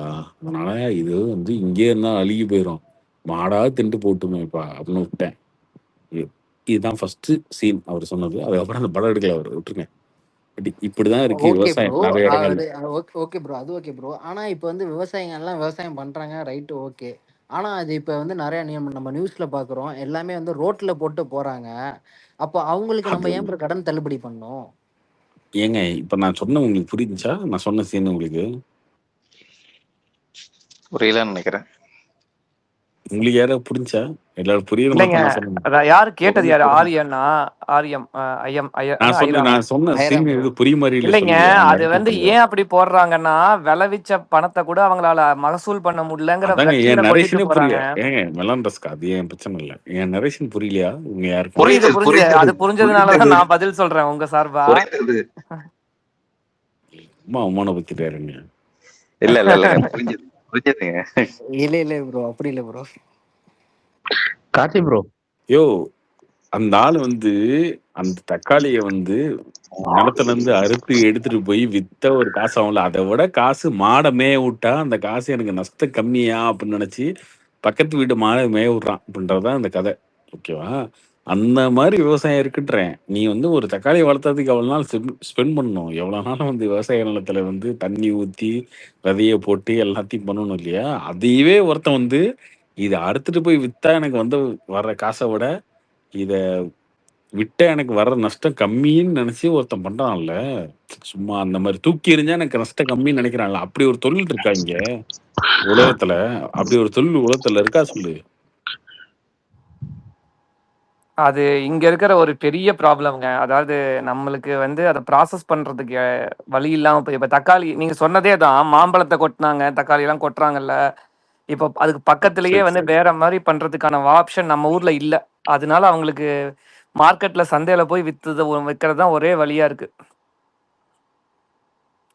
இப்போ டொமேட்டோ சாஸ் அந்த மாதிரி எதுவும் பண்ண முடியறது இல்ல இங்க. மற்ற நாட்டுல இருக்கிற மாதிரி இங்கெல்லாம் வந்து புல்ல கூட எடுத்துட்டு போய் வித்துருவாங்க. மாட்டுக்கு அது ரோல் ஆட்டம் பண்ணி, இல்ல யாராவது கார்டனுக்கு சாடாட்டம் பண்ணி விற்கிறதுக்கு புல்ல கூட வித்துருவாங்க. நம்ம ஊர்ல அது ஒரு பெரிய பிரச்சனை விவசாயத்துல. அதனால அதாங்க பிரச்சனை. அந்த பிரச்சனை தான் இப்ப அவர் கேட்டார்ல, ஏன் விவசாயி கடன் தள்ளுபடி பண்ணோம் அப்படின்னு கேட்டார் இல்லையா? அதுக்கு காரணம் அதுதான். அது அப்புறம் வந்து ஐராம், பாத்தீங்கன்னா இன்னொரு ரீசன் ஏன் கிட்டத்தட்ட வந்து விவசாயத்துக்கு கடன் தள்ளுபடி ஜீரோ பண்றாங்கன்னா, செக்யூரிட்டிங்க அவங்களுக்கு வந்து. அது மட்டும் இல்ல, நஷ்டம் மட்டும் ஒரு இல்ல காரணம் இல்ல, அவங்கள மிலான் விவசாயத்திலேயே அது வச்சிருக்க கிடையாது. வேண்டியதா இருக்கு. இல்ல அது கிடையாதுங்க மிலான். நீங்க வந்து ஏதோ ஒரு தொழில் பண்ணி வச்சுக்கோங்களேன். நீங்க ஒரு காயலாங்கடை விற்கிறீங்க, நீங்க ஒரு கம்ப்யூட்டர் கடை வச்சிருக்கீங்க, கம்ப்யூட்டர் ரிப்பேர் ஷாப் வச்சிருக்கீங்க, அதுதான் நானும் நீங்க நீங்க செல்போன் சொல்ல கடை வரப்ப நான் வச்சிருக்கீங்க, சொல்றேன். எனிதிங் வச்சுக்கோங்க, எது வேணாலும் வச்சுக்கோங்களேன். நீங்க இந்த கடை வைக்கிறீங்க, லாஸ் ஆயிடுச்சு, ஓகே. அந்த கடையை வந்து இப்ப நான் க்ளோஸ் பண்ண முடிவு பண்ணிட்டேன் வச்சுக்கோங்க. 1,00,000 ரூபா 2,00,000 ரூபா செலவு பண்ணி நான் கடை வைக்கிறேன், ஒரு 5 லட்சம் செலவு பண்ணி கடை வைக்கிறேன்னு வச்சுக்கோங்க. அந்த கடையை நான் க்ளோஸ் பண்றது முடிவு பண்ணிட்டேன். இது வேலைக்கு ஆகாது, கடைக்கு லாஸ் அப்படின்னு. அதை க்ளோஸ் பண்ணா கூட அது 1,00,000 2,00,000 வாங்குறதுக்கு ஆள் இருக்கும். 50% போகும், இல்லை 30% போகும், ஏதோ ஒன்று இருக்கும். ஆனா விவசாயிகளுக்கு பொறுத்த வரைக்கும் என்னன்னா, லாஸ் தான். லாஸ்ன்னு எப்படி லாஸ்ன்றீங்க? ஜீரோ கிடையாது. நீங்க வந்து 1,00,000 ரூபா செலவு பண்ணி இங்க பயிர் போடுறீங்க, ஒரு தக்காளி போடுறீங்க, மஞ்சள் போடுறீங்க, எல்லாம் போடுறீங்க. லாஸ்னா அந்த 1,00,000 கூட லாஸ் கிடையாது. நீ மேற்கொண்டு அதை கிளியர் பண்றதுக்கு 20,000 30,000 செலவு பண்ணி கிளியர் பண்ணியா, தூக்கி குப்பையில போடியா அப்படின்ற மாதிரி லாஸ் ஆகும். கரெக்ட். ஸோ நான் இன்னொன்னு இங்க என்ன சொல்ல லாஸ் வந்தேன்னா, வேல்யூ வந்து அவங்களுக்கு ரொம்ப அதிகம். அவங்களுடைய ரிஸ்க், அவங்களோட பிசினஸ்ன்றது ஹைலி ரிஸ்க். இதுதான் பிரச்சனை. இன்னொரு காரணமுங்க, ஏன் அரசாங்கம் இதுக்கு சப்போர்ட் பண்ணுதுன்னா, அவங்கள விவசாயத்துல வச்சிருக்க வேண்டிய கட்டாயம் இருக்கு. ஏன்னா ஒரு நாடு வந்து அக்ரிகல்ச்சரல் ப்ரொடியூஸை குறைச்சிருச்சுன்னா அது ஒரு பெரிய பிரச்சனை. விவசாயத்தெல்லாம் விட்டுட்டு நிலத்தெல்லாம் வித்துட்டு போக ஆரம்பிச்சிட்டாங்கன்னா அது ஒரு பெரிய ப்ராப்ளம் ஆயிருங்கிறதுனால, விவசாய தொழிலை மட்டும் கண்டிப்பா பண்ண வச்சுட்டே இருக்க வேண்டிய கட்டாயம் இருக்கிறதுனால தான் ஆமா, ஃப்ரீ. அது இந்தியா மாதிரி நாட்டுக்குள்ள ரொம்ப இருக்குங்க. நீங்க பாருங்க, இங்கெல்லாம் வந்து 140 என்ன வரி பண்ணுவாங்கன்னா, போடுங்க. நிலத்தையே ஃப்ரீயா லீஸு கொடுத்துருவாங்க. ரொம்ப ரொம்ப லோ ரேட்ல நிலத்தை லீஸு கொடுத்துப்பாங்க, விவசாயம் பண்றதா இருந்தா மட்டும். மற்றதுக்கெல்லாம் நீங்கள் லேண்டு வாங்கினா உங்களுக்கு ஒரிஜினல் ரேட்னா, விவசாயம் பண்ணுறதா இருந்தால் லேண்டை கவர்மெண்ட் ரொம்ப லோ ரேட்டில் கொடுப்பாங்க. ஸோ அந்த மாதிரி எல்லா நாடுமே விவசாயத்தை வந்து ஊக்குவிக்கிறதுக்கு ஒவ்வொரு வழி பண்ணுறாங்க. அதில் கடன் தள்ளுபடி, ஃப்ரீ எலக்ட்ரிசிட்டி, பம்ப் கொடுக்கறது, அது அப்புறம் வந்து இன்ட்ரெஸ்ட் டேக்ஸ் இல்லாமல் இருக்கிறது, இந்த மாதிரி விஷயங்கள்லாம் செய்கிறாங்க. ஸோ ரமேஷா யார் ஐராம் அவங்களுக்கு ஆன்சர் கிடச்சிருக்கும்னு நினைக்கிறேன் இல்லையா? உங்களுக்கு ஏன் இது வந்து செய்ய வேண்டியது கண்டிப்பா ப்ரோ, இருக்குன்ட்டு. இல்ல நான் கண்டிப்பா இல்ல ப்ரோ. கார்த்தி ப்ரோ ரமேஷ் இருக்காரா? யாரு கேட்டது? இல்ல நான் கேட்கலங்க, இன்னொருத்தர் கேட்டேன். Iron bro, iron iron iron iron iron கேட்டது புரிஞ்சா? அப்போ பதில் தாங்க இது. மிச்சம் வந்து சம்திங் நமக்கு புரியாம இருக்கலாம். இப்ப நான் மட்டும் என்ன விவசாயிகளை பத்தி அப்படி சின்ன வயசுல இருந்து அவங்களோட ஒன்னா பழகிட்டு அப்படி கிடையாது இல்லையா? நம்மளுமே ஒரு கட்டத்துல நினைச்சிருக்கோம் அவங்கள பத்தி. எதுக்கே அவனுங்களுக்கு சும்மா இப்ப பார்த்தாலும் இவனுங்க எல்லாம் வந்து தண்ணி வந்து அப்படியே காவேரி எழுந்து நேரா அவனுக்கு வயக்காட்டுல அடிக்கணுமா, அப்படியே காலில் வந்து தண்ணியை தெளிச்சு விடணுமா அவனுங்களுக்கு, அப்படிலாம் நினைச்சிருக்கேன். நினைக்காத ஆள்லாம் இல்லை. பட் அதுக்கப்புறம் புரிஞ்சதுக்கு அப்புறம் யோசிச்சேன், ஓகே அவங்களோட தொழில்ன்றது ரொம்ப கஷ்டம் போல இருக்குப்பா. அந்த தொழில் வந்து கொஞ்சம் கஷ்டமா இருக்கிறதுனால அவங்களுக்கு சில சலுகைகளை கொடுத்துதான் ஆகணும். ஓகே, இதுல தப்பான ஆளுங்க கொஞ்சம் பேர் இருக்காங்க. நிறைய பேர் கொஞ்சம் ஆமா, செல்வந்தரா அதுல இருந்துட்டு கொஞ்சம் சில ஸ்கேம் விஷயங்கள் தப்பு இருக்கு, அதை பண்றாங்க. கொஞ்சம் கிளியரா பண்ணணும். பட் அதுக்குன்னு நீங்க வந்து பாத்தீங்கன்னா 100 மொத்தமா பேர் இது தப்பு பண்ணணும். பண்றாங்கன்றதுக்காக 1000 பேத்த 1 லட்சம் பேத்த வந்து புறக்கணிக்க முடியாது. கரெக்ட் அதை தான். நீங்க மாத்தணும் அப்படின்றதுதான் நம்மளோட இது. So, அதனால அது உங்களுக்கு ஓகேவா? ஆரியம் ஐரம் ஐரம் ஐரம் ப்ரோ, புரியுது ப்ரோ. ஐரம் ஓகேவா நான் சொன்ன விளக்கம்? ஆ புரியுது ப்ரோ. ஆனா ஒன்று என்னன்னா ப்ரோ, ஆக்சுவலி இப்போ இப்போ எனக்கே ஒரு பண கஷ்டம்னா, இப்போ நானே வந்து கோல்டு போயிட்டு என் ஃப்ரெண்ட்டை கொடுத்து நானே வந்து கூட்டூரில் வந்து பணம் வச்சு வாங்குறாள் தான் நானுமே. ஸோ அவங்களுக்கு ஒரு சப்சிடி கிடைக்கிற மாதிரி நம்மளுக்கே ஒரு நார்மல் ஒரு ஒரு ஜென்ரல் பீப்புளுக்கு ஏன் கிடைக்க மாட்டேங்குது? நார்மல் ஒரு ப்ரைவேட் பேங்க்ஸு ஒரு ஒரு கவர்மெண்ட் செக்டர் இல்ல, பேங்க்ஸ்ல ஏன் நீங்க கிடைக்க மாட்டேங்குது தான் புரிஞ்சுக்கலன்னு ப்ரோ. நினைக்கிறேன் ப்ரோ. இப்பதான் ஒருத்தர் சொன்னாரு, யாருங்க இவரு இன்னும் இப்படியே சொல்லிட்டு இருக்கிறாரு? விவசாயத்தை வந்துட்டு விட்டுற கூடாதுன்னு சொல்லி கவர்மெண்டே வந்துட்டு ஒரு விஷயத்த சொன்னாரு. புரியுதுங்களா? இப்பதான் சொன்னாரு. ஆக்சுவலா அந்த பாயிண்ட் வேலிடான பாயிண்ட். விவசாயத்தை பிரதர் யாரும் ஒரே ஊக்குவிக்கிறதுக்காக அது பிரதர் பண்றாங்க. S continue. பிரதர் ஐரம், நீங்க எங்க இருக்கீங்க? தமிழ்நாட்டுல இருக்கீங்களா இல்ல வேற ஏதாவது ஊர்ல இருக்கீங்களா? இல்லை bro, Trichy bro, Trichy Trichy Trichy Tamil Nadu. Trichy. Okay. திருச்சியில ஏதாச்சும் உங்களுக்கு ஐடி சம்திங் இல்லை பிஸ்னஸ்? இல்லை ப்ரோ, என் தாத்தா எல்லாமே விவசாயம் தான். நான் இப்போ ஐடியில் ஒர்க் பண்ணிட்டு இருக்கிறேன். ஓகே. ஐடியில் ஒர்க் பண்ணிட்டு இருக்கீங்க. ஓகே. இப்போ நீங்கள் என்ன கேட்குறீங்கன்னா, நீங்கள் வந்து என்ன கேட்க வரீங்கன்னா, நான் விவசாயிங்களுக்கு மட்டும் கடன் வந்தாலோ இல்லை கஷ்டம் வந்தாலோ கவர்மெண்ட் ஹெல்ப் பண்ணுது, ஏன் நார்மல் பீப்புளுக்கு ஹெல்ப் பண்ண மாட்டேங்குது அப்படின்ற மாதிரி நீங்கள் கேட்குறீங்க, கரெக்டா? Correct bro. பிரதர், ஃபஸ்ட்டு விவசாயன்றது வந்து நம்மளுக்கு சொல்லுவாங்க ஸ்பைனல் கார்டு ஆஃப் இந்தியான்னுவாங்க, முதுகெலும்பு. ஓகே. சைனா இந்தியா இது 2 தான் வேர்ல்டுலேயே அதிக அக்ரிகல்ச்சர் லேண்ட் வச்சிருக்க கண்ட்ரிஸ். மற்ற கண்ட்ரிஸும் வச்சிருக்கு, ஆனால் அது வந்து வீட்டு அதாவது கோதுமை, சன்ஃப்ளவர் அந்த மாதிரி தான் வச்சிருக்காங்க. ரைஸை ப்ரொடியூஸ் பண்ணுறதுல சைனாவும் இந்தியாவும் மட்டும்தான் இருக்காங்க. ஓகேங்களா? நம்ம அதை ஃபஸ்ட்டு நம்ம வேர்ல்டுலேயே அதிகமாக வச்சிருக்கிறது நம்ம நாடும் சைனா மட்டும்தான். இதை ஃபஸ்ட்டு நம்ம ரெஸ்பெக்ட் பண்ணணும். ஓகேங்களா? ஐடி இருங்க இருங்க இருங்க அவர் என்ன கேட்குறாருன்னா, ஃபார்மர்ஸுக்கு தர மாதிரி பிலோ இன்கம் இருக்கிறவங்களுக்கு ஏன் எந்த சப்சிடியும் கிடைக்க மாட்டேங்குது அப்படிங்கிற மாதிரி கேட்குறாரு. அது கேட்குறது கரெக்ட், அவங்களுக்கு கொடுக்கணும். அதே மாதிரி இந்த மாதிரி பிலோ இன்கம் இந்த மாதிரி இருக்காங்கல்ல, அவங்களுக்கும் நீங்கள் டார்கெட் பண்ணி ஒரு சில விஷயங்கள்லாம் தரணும். அது எல்லா கண்ட்ரிலையும் மற்ற கண்ட்ரிலாம் தராங்க. நீங்கள் வந்து அதான் என்ன எந்த விஷயத்துல தரணுன்றீங்க? ஒரு மெக்கானிக்கு தரணுன்றீங்க, ஒரு எந்த மாதிரி கேட்குறீங்க? எந்த மாதிரி? அதையும் சொல்லிடுங்க. அதையும் சொல்கிறேன் என்னன்னு. இப்போ ஒரு சில கண்ட்ரிலாம் எப்படி உண்டுன்னா, இப்போ அவங்க பே ஸ்கேல் வந்து இவ்வளோ கம்மியாக இருக்குது அப்படின்னா அவங்களுக்கு சில சப்சிடி தருவாங்க. எது இல்லைன்னா, இப்போ ஃபார் எக்ஸாம்பிள் எஜுகேஷனில் குழந்தைங்கள்லாம் ஸ்கூலுக்கு போகிறாங்க, டே கேர் போகிறாங்க அப்படின்னா அவங்களுக்குன்னு தனியாக ஒரு ப்ரோக்ராம் வச்சு, அந்த மாதிரி ஒரு எக்ஸாம்பிள் சொல்கிறேன், அந்த மாதிரி வச்சு அவங்களுக்கு அந்த டே கேர் ப்ரோக்ராம் கம்மியாக தருவாங்க. எப்படி? அவங்க பே ஸ்கேல் பேஸ்ட் இவ்வளோ தான் இவங்க மனுஷன் இவங்க ஏர்ன் பண்ணுறாங்க, இவ்வளோ கம்மியாக இருக்கிறதுனால அவங்களுக்கு இந்த மாதிரி சில சப்சிடிஸ் உண்டு. நம்ம ஊரில் என்ன பண்ணுறாங்க, அந்த சப்சிடியை அந்த மாதிரி டார்கெட்டட் ஆடியன்ஸுக்கு பண்ணாமல் குட்டாமுழுக்க எல்லாத்துக்கும் பண்ணிடுறாங்க. அதுதான் பிரச்சனை. அதுதான் அவரும் கேட்குறாரு. இந்த மாதிரி எந்தெந்த கண்ட்ரி பண்ணுது? கேக்குதா?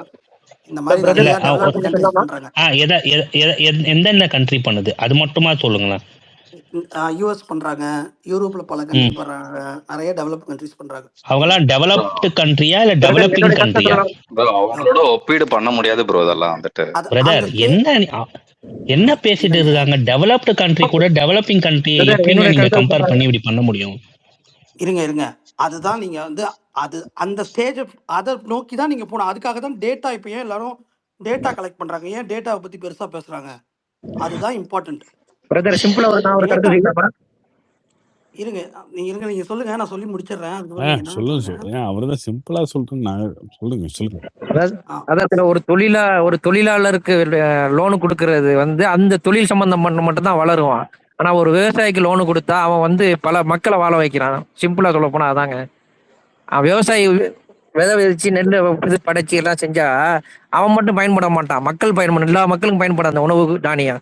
ஆனா மற்ற தொழில் அப்படி கிடையாது, அந்த தொழில் சார்ந்தவங்க மட்டும் தான் இருப்பாங்க. சிம்பிளா இதான் பிரதர்.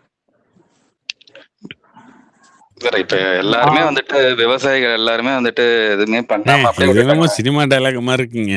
சும்மா என்னங்க அப்ப இந்த உலகத்துல விவசாயம் கதை மட்டும் சொல்லிட்டீங்க வாழ்ந்தா புரியலன்னா போதுமா? மத்தவங்க யாரும் வாழ விட்டுருந்துருவாங்க. வேணாமா ப்ரோ? இப்போ ஒரு டாக்டரை படிச்சவன் சொல்லலாமா, நாங்களாம் உயிரோடு இருந்தா தான் நாங்களாம் வந்தாதான் நீங்களாம் உயிரோடு இருப்பீங்க, உங்களுக்குலாம் பிரச்சனைனா இப்படியெல்லாம் பேசிட்டு போறதா? நாங்களாம் சிவில் இன்ஜினியர் சொல்லலாமா? நாங்களாம் இருக்கிறதுனால தான் நீங்களாம் வீட்டுக்குள்ள தூங்குறீங்க சொல்லலாமா?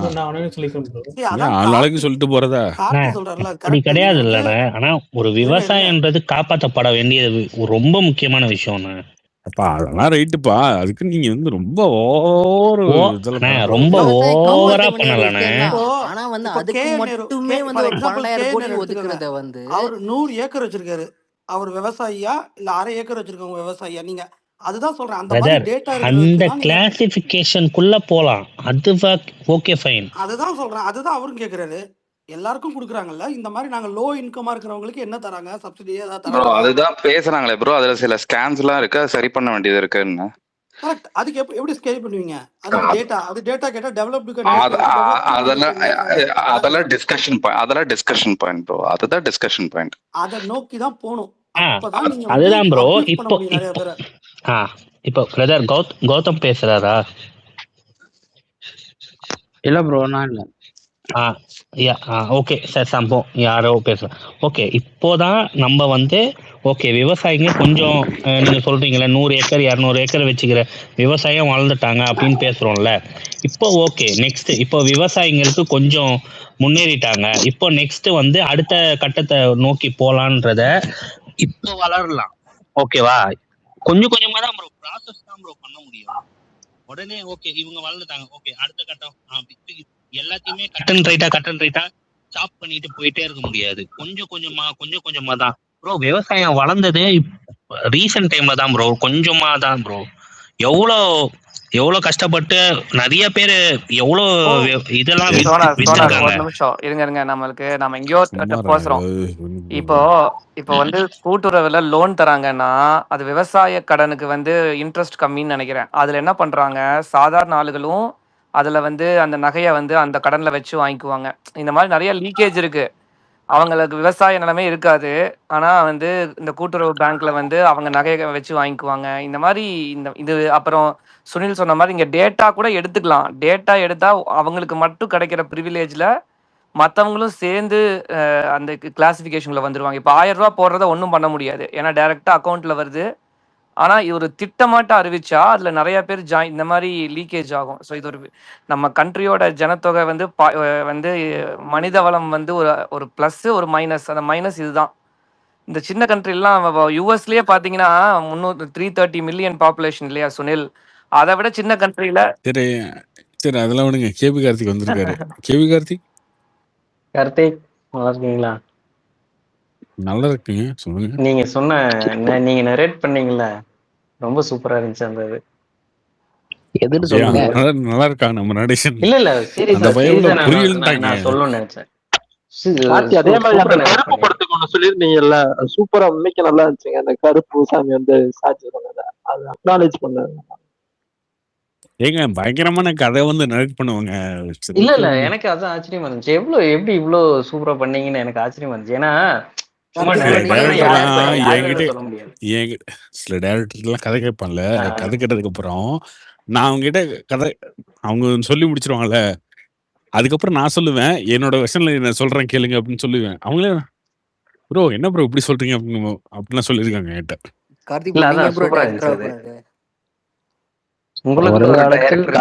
டைரக்டராக வாய்ப்புண்டா? சீக்கிரம் பார்க்கலாமா? காலம் பேசாது பதில் சொல்லு. அவருக்கு ஸ்பெஷலா சொல்லிருச்சு மே 4ஆம் தேதி. கார்த்தி ப்ரோ டைரக்ட் பண்றீங்க, ப்ரொடியூஸ் பண்ணுங்க.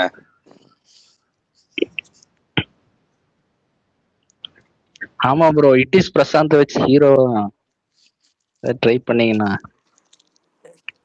கார்த்திக் ப்ரோ இந்த ஸ்பேஸ்ல வரைக்கும் இருக்கிறவங்க எல்லாம் சேர்த்து சைட் கேரக்டா வச்சு ஒரு ப்ரொடியூஸ் பண்ணுங்க ப்ரோ. ஏங்க கார்த்தி நல்லா இருக்கு பிடிக்கலையா? ஏங்க முதல் படத்துல ஒரு துண்டு போட்டு உட்கார வச்சிடாதீங்க. ஆக்சுவலா ரொம்ப பேட் எக்ஸாம்பிளா நான் ஒன்று சொல்றேன். ஆக்சுவலா ரொம்ப பேட் தான் எனக்கே தெரியுது. பட் ஆனா கொஞ்சம் இப்போ விவசாயி ஒரு சொன்னார் இல்லையா கார்த்திக், ஸ்கிராப் படுமோசமா இருக்கும்னு. சினிமாவும் அதே மாதிரிதான், படம் நல்லா இல்லைன்னா ஸ்கிராப் தான், அது ஒன்னுத்துக்கும் போகாது, 0 தான். யாரும் சினிமான்னு ஞாபகம் வருது, ஒரு இம்பார்ட்டன்ட் இது கேட்கணும். கார்த்தி ப்ரோ கேட்கலாமா? கேட்கலாம் கௌதம். ப்ரோ இப்போ விஜய் அவர்கள் ஜெயிச்சனால நிறைய நடிகர்களுக்கு அந்த ஆசை வந்துருச்சா? ஏன்னா இன்னைக்கு சிவகுமார் அவர்கள் வந்து சூர்யாவோட ஃபாதரு கோயம்புத்தூர் ஒரு ஃபங்க்ஷன்ல பேசிட்டு இருந்தாரு. அவரும் சூர்யா வந்து அரசியலுக்கு வர மாதிரி தான் ஏதோ ஹிண்ட் கொடுக்குறாரு. தனுஷ் அவங்க அப்பா வந்து இந்த ஹபிபி படத்தோட ஃபங்க்ஷன்ல என் பையனும் அரசியலுக்கு வரலாம், என் பேரனும் வரலாம் அப்படிங்கிறாரு. இப்போ சிவகார்த்திகேயன் ரசிகர் மன்றத்துல ஏதோ மீட்டிங்ல வச்சு இந்த கோயம்புத்தூர் சுந்தராவரத்துல பேசிட்டு இருந்திருக்காங்க. இப்ப ராகவா லாரன்ஸ், ராதா ரஜினிகாந்த் 4 ஆளுக்கு புறப்படுறாங்க. எங்க போய் முடியும் இதெல்லாம்? கார்த்திக் ப்ரோ இப்பயே சொல்லிட்டீங்கன்னா நான் பிரேப்பரங்க நான் திருச்சியில ரசிகம் போட ஆரம்பிச்சிடுறேன் ப்ரோ. இல்ல இது இன்னமும் 4 ஆளுக்கு படம் எடுக்கிறாங்க, என்னன்னே புரியல. அதனாலதான் ஒரு இதா கேக்குறேன். உங்களுக்கு என்ன தோணுது? ஏன்னா 4 ஆளுக்கு அந்த விஜய் ஜெயிச்சனால இந்த டிஎம்கே பயந்துட்டு இருந்தவங்கள வெளில. அதுல என்னங்க தப்பு இருக்கு? இல்லங்க எல்லாரும் நின்னா யாருங்க ஓட்டு போடுறது? யாரு ஓட்டு போடுறாங்களோ அவங்க, யாரு மெஜாரிட்டி வராங்களோ அவங்க ஜெயிக்க போறாங்க, அவங்க சிஎம் ஆகுறாங்க. இதுல நான் ஏதோ இவங்க சைடுல விளையாடுவாங்க, இந்த அண்ணாமலை விஜய் அப்படி வரும்னு பார்த்தா 4 ஆளுக்கு புறப்பட்டு கிளம்பி வராங்க. ப்ரோ சீக்கிரம் சொல்லுங்க ப்ரோ, உங்க கணிப்புல சொன்னீங்கன்னா நான் வந்து பிரதீப் ரங்கநாதனுக்கு இங்க ரசிகம் போட ஆரம்பிச்சிடுறேன் ப்ரோ திருச்சியில. அந்த மீம் கூட பார்த்தேன் இன்னைக்கு. ஏங்க இன்னைக்கு வந்து பாப்புலாரிட்டி இருக்கவங்க மட்டும்தான் ஜெயிக்க முடியுன்ற மாதிரி ஆயிடுச்சு. சோ அப்படி அந்த மாதிரி இருக்க ஃபேஸ் தான் வரப்போகுது. இதுல என்ன இருக்கு? இந்த எலெக்ஷன்ல விஜய் அவர்கள் ஜெயிச்சது ஒரு பக்கம் இருக்கட்டும், எனக்கு என்ன அந்த மணி அந்த அமௌண்ட் கொடுத்து இது பண்றதுங்கிறது உடைஞ்சது. அது ஒரு விஷயம் பிடிச்சது. அது உண்மையாலுமே அது ஒரு நல்ல விஷயம் தான். இந்த எலெக்ஷன் அது ஒரு விஷயம் மட்டும் எனக்கு ஒரு மாதிரி தெரியுது. அது வந்து ஃபியூச்சர்ல எங்க அண்ணாமலை வர்றதுக்கு கொஞ்சம் ஹெல்ப்ஃபுல்லா இருக்கும். அந்த மணி மேட்டர் தவிர்த்துட்டு, இந்த மணி எல்லாம் தேவையில்ல, யார் நல்லா பாலிடிக்ஸ் பண்றாங்களோ. அண்ணாமலை அவர்கள் வந்துட்டு இன்னைக்கு ரங்கராஜ பாண்டே வந்துட்டு பயங்கர ஹைப்போட ஒண்ணு பேசினார். சூப்பரா இருந்தது, கேட்கவே பயங்கரம். என்ன சொன்னாரு? என்ன சொன்னாருன்னா வந்துட்டு, அண்ணாமலை அவர்கள் வந்துட்டு நீங்க ஒரு இதுல ஒரு தனிப்பட்ட இதுல வந்துட்டு அவரை அடைக்கவே முடியாது. அவர் வந்துட்டு ஒரு கூட்டல அடைக்கவே முடியாது. இல்லங்க, அவர் அந்த அளவுக்கு அண்ணாமலை புகழ்ந்து என்ன சொன்னீங்க? சொல்லி முடிக்கிட்டு இருங்க. நீங்க அவர் என்ன சொன்னாருன்னா, அண்ணாமலை அவர்களை ஒரு கூட்டுல நீங்க அடைக்க முடியாது. அவர் வந்துட்டு காலேஜ்ல படிக்கும் போதே அவர் கேம்பஸ்ல பிளேஸ் ஆயிட்டாரு. ஆனா அவர் அந்த பிளேஸ்மெண்ட் போகாம எம்பிஏ படிச்சாரு. எம்பிஏ படிச்சு முடிச்சுட்டு அவருக்கு நல்ல வேலை கிடைச்சது. ஐ மீன் எம்பிஏ முடிச்சிட்ட பிறகு நல்ல வேலை கிடைக்கிறதுக்கு போகாம யூபிஎஸ்சி எக்ஸாம்ல இது பண்ணி அவர் போலீஸ் இதுக்கு போயிட்டாரு. அங்கேயும் அவர் ரொம்ப நாள் வேலை செய்யல. இது பிஜேபிக்கு வந்துட்டாரு. பிஜேபியில வந்தோம் 5 வருஷம் பிஜேபியில இருந்துட்டாரு. இப்ப இங்க தனியா போயிருக்காரு. அதனால அவர் ஒரு கூட்டுல அடைக்க முடியாது, அவரோட தேடல்கள் அதிகம் அப்படின்னாரு. ப்ரோ அப்ப தனியா இருந்து இப்ப வேற கட்சிக்கு போயிடுவாரா கொஞ்ச நாள்ல? அப்படியெல்லாம் இல்ல. அவர் என்ன மீன் பண்ணாருன்னா, இப்ப பிஜேபியில ஒரு இருந்தாருன்னா கம்ஃபர்ட் ஜோன்ல இருக்க மாட்டாருன்றாருங்க. இல்ல not like that. Comfort zone இல்ல, கம்ஃபர்ட் ஜோன்ல இருக்க மாட்டாங்க. ஏன் கம்ஃபர்ட், ஒரு அரசியல்வாதி ஏன் கம்ஃபர்ட் ஜோன்ல இருக்கணும்? கம்ஃபர்ட்டா ஓகே ரைட்டு, தலைவர் ஆயிட்டோம் அப்படியே இருந்துக்கலாம், கவர்னர் ஆயிட்டோம் அப்படியே இருந்துக்கலாம், அமைச்சர் ஆயிட்டோம் அப்படியே இருந்துக்கலாம். அது கிடையாது. அந்த கம்ஃபர்ட் ஜோன்ல அவர் இருக்க மாட்டாரு தான் உண்மை. அவர் வந்து அவரோட டார்கெட் அச்சீவ் பண்ற வரைக்கும் இருக்க மாட்டாரு. சும்மா அதான் கம்ஃபர்ட் ஜோன்ல இருக்கு. இருக்கிற எதிர்கட்சி தலைவர்கள்லாம் அண்ணாமலை தாங்க கரெக்ட். ஏன்னா ஒரு 2-3 வருஷத்துக்கு முன்னாடி எல்லாம் நல்ல தமிழ்நாடு பார்க்காத ஒரு எதிர்கட்சி தலைவரை பார்க்க போறீங்க அடுத்த 4 வருஷத்துல, 4.5 வருஷத்துலயா, 59 மாசத்துல. அண்ணாமலை அவர்கள் உதயநிதி ஸ்டாலின் என்னமா கொஸ்டின் கேட்டாரு? உதயநிதிக்கு அல்ஜிப்ரால என்னன்னு தெரியுமா? அவருக்கு இந்த அவரு ஃபார்முலாலாம் எனக்கு தெரியுமா? அவரை அந்த பத்தி மாதிரிலாம் ஒரு வேணாம் டைம் ப்ரோ, அவரை பத்தி பேசி டைம் தான் வேஸ்ட். அவரு இல்ல முன்னாடி இல்ல வீட்டுக்கு போயிடுவாரு திருப்பி. இல்ல அந்த மாதிரி எல்லாம் கொஸ்டின் பண்ணுவாருங்க, நல்லா இருக்கும். நிறைய இல்ல கொஸ்டின் இல்ல ப்ரோ பண்ணுவாரு. இன்னைக்கு தேதிக்கு சி அவர் தான் ப்ரோ இப்போ ரொம்ப ஆக்சுவலா பாவம். வந்து சீரியஸா உதயநிதி அவர்கள் தான் ரொம்ப பாவம். சட்டசபைக்குள்ள வரும்போது மாஸ் என்ட்ரி. அவர் பேச ஆரம்பிக்கும் போது எல்லாரும் மேஜையை தட்டுறாங்க. பயங்கரமான என்ட்ரில ஆரம்பிக்கிறாரு. இந்த டிஎம்கே அந்த கொத்தூஸ் அவங்க ஐடி யூஸ் பண்ணி லெஜெண்ட்ஸ் ஆர் வெயிட்டிங் ஃபார் உதயண்ணா ஸ்பீச் எல்லாம் அதுதாங்க போடுறாங்க. என்ன அதுதாங்க ஸ்பீச் எனக்கு ஹைலைட். புரிய அதுதான் மாட்டேங்குது. அவர் பேச ரொம்ப நேரமா தேடிட்டு இருக்கேன் இல்ல நான் இல்ல ஸ்பீச்சை இல்ல காணவே நாட் இல்லை. லைக் தட் ஆக்சுவலா அவர் பேசுறாரு. அவர் பேசுறதும் பிடிச்சிருக்கு, இல்லன்னு சொல்லல. பட் ஆனா அதுக்கப்புறம் எல்லாரும் டிவிகே பத்தி பேசுறதுல டயர்ட் ஆயிடுறாரு. தூக்கம் அவருக்கு செமையா வருது, ஓகே, முடியல அவரால. ஆமா இன்னைக்கு 6 கொட்டாய் விட்டாரு. அதே வேற ஒருத்தர் கவுண்ட் பண்ணி போட்டிருக்கான் அவரு ட்விட்டர்ல. நினைச்சிட்டு அடையே என்ட்ரி வரப்பே ஒரு கொட்டை விட்டாரு ஆமா ஆமா என்ட்ரி அதையும் பார்த்தேன். நான் இருக்க கார்லுக்கு நான் இறங்கும் இருக்க இருக்க அது எப்படி இறந்தாரு. தெரியுமா? இப்படி அநியாயத்துக்கு கே என் நேரு வாய் உதயநிதி வாய் ஒன்னா ஓப்பன் ஆகுது. ப்ரோ. ஆனா இது ஆக்சுவலா விஜய் ஜெயிச்சது வந்து நல்லதுதான் ப்ரோ. ஆக்சுவலா அவர் சிஎம் ஆனது எல்லாரும் இப்போ அக்கௌண்டபிலிட்டி எடுத்துக்கிறாங்க. கவர்மெண்ட்னா என்னன்னே தெரியாம அவர் பாட்டுக்கு ஸ்டாலின் சிஎம் இருந்தாரு, அவர் திட்டம் எல்லாம் பார்த்துப்பாரு, நம்ம வேலையை பார்ப்போம்னு இருந்தாங்க. ஆமா bro, ஆக்சுவலா எல்லாரும் நம்ம அதை கொஞ்சம் பாக்குறாங்க. நம்மளாம் 10th 11th 12th படிக்கும் போது ஏதாவது அடுத்த எக்ஸாமுக்கு எப்ப பிட் அடிப்போம், இல்ல ஏதாவது கேம் விளையாட போவோம், அப்படியே யோசிப்போம். இப்ப 10th 12th படிக்கிறவங்க எல்லாம் கட்சி பேரை சொல்றானுங்க. இந்த கட்சி போயிருமா அந்த கட்சி போயிருமா அப்படிங்கிறானுங்க. என்னடா உங்க ஏஜ்ல எல்லாம் நான் என்னடா பண்றது எனக்கே தெரியல. ஆனா நீங்க என்னடா இப்படி பாலிடிக்ஸ் பேசுறீங்க, பின்னி இருக்கிறீங்க அப்படிங்கிற மாதிரி இருக்கு. அதெல்லாம் அது பார்க்கும்போது ஒரு இருமுனை வித்தியாசமா கத்தி இருக்கு. மாதிரி ப்ரோ. அது எப்படி வேணாலும் இருக்கும். ஒரு சில பேர் அதையே நம்பி வாழ்ந்துருவானுங்க, படிக்க மாட்டானுங்க கொஞ்சம் பேரு. அது வேற இருக்கு. அது ஆமா வேற இருக்கு. அதெல்லாம் ப்ரோ என் biased-ஆ பையன் எல்லாம் வந்துட்டு யூகேஜி தான் ப்ரோ. அவன் டிஎம்கே கொடியை பார்த்தா அது பேட் பிளாக்னு சொல்றான். அந்த அளவுக்கு ஆக்கிட்டானுங்க. யூகேஜிலேயேவா? யூகேஜிலேயே சொல்றானுங்க இது பேட் பிளாக் அப்படின்றாரு. லெஜெண்டா ஐயோ கடவுளே. கிட்ஸ் வந்து அந்த அளவுக்கு அவங்க ஃபாலோ பண்றாங்க. உண்மைக்கே அது உண்மைதான் அவர் சொல்றது. குழந்தைங்கிட்ட இருக்கு இம்பாக்ட்.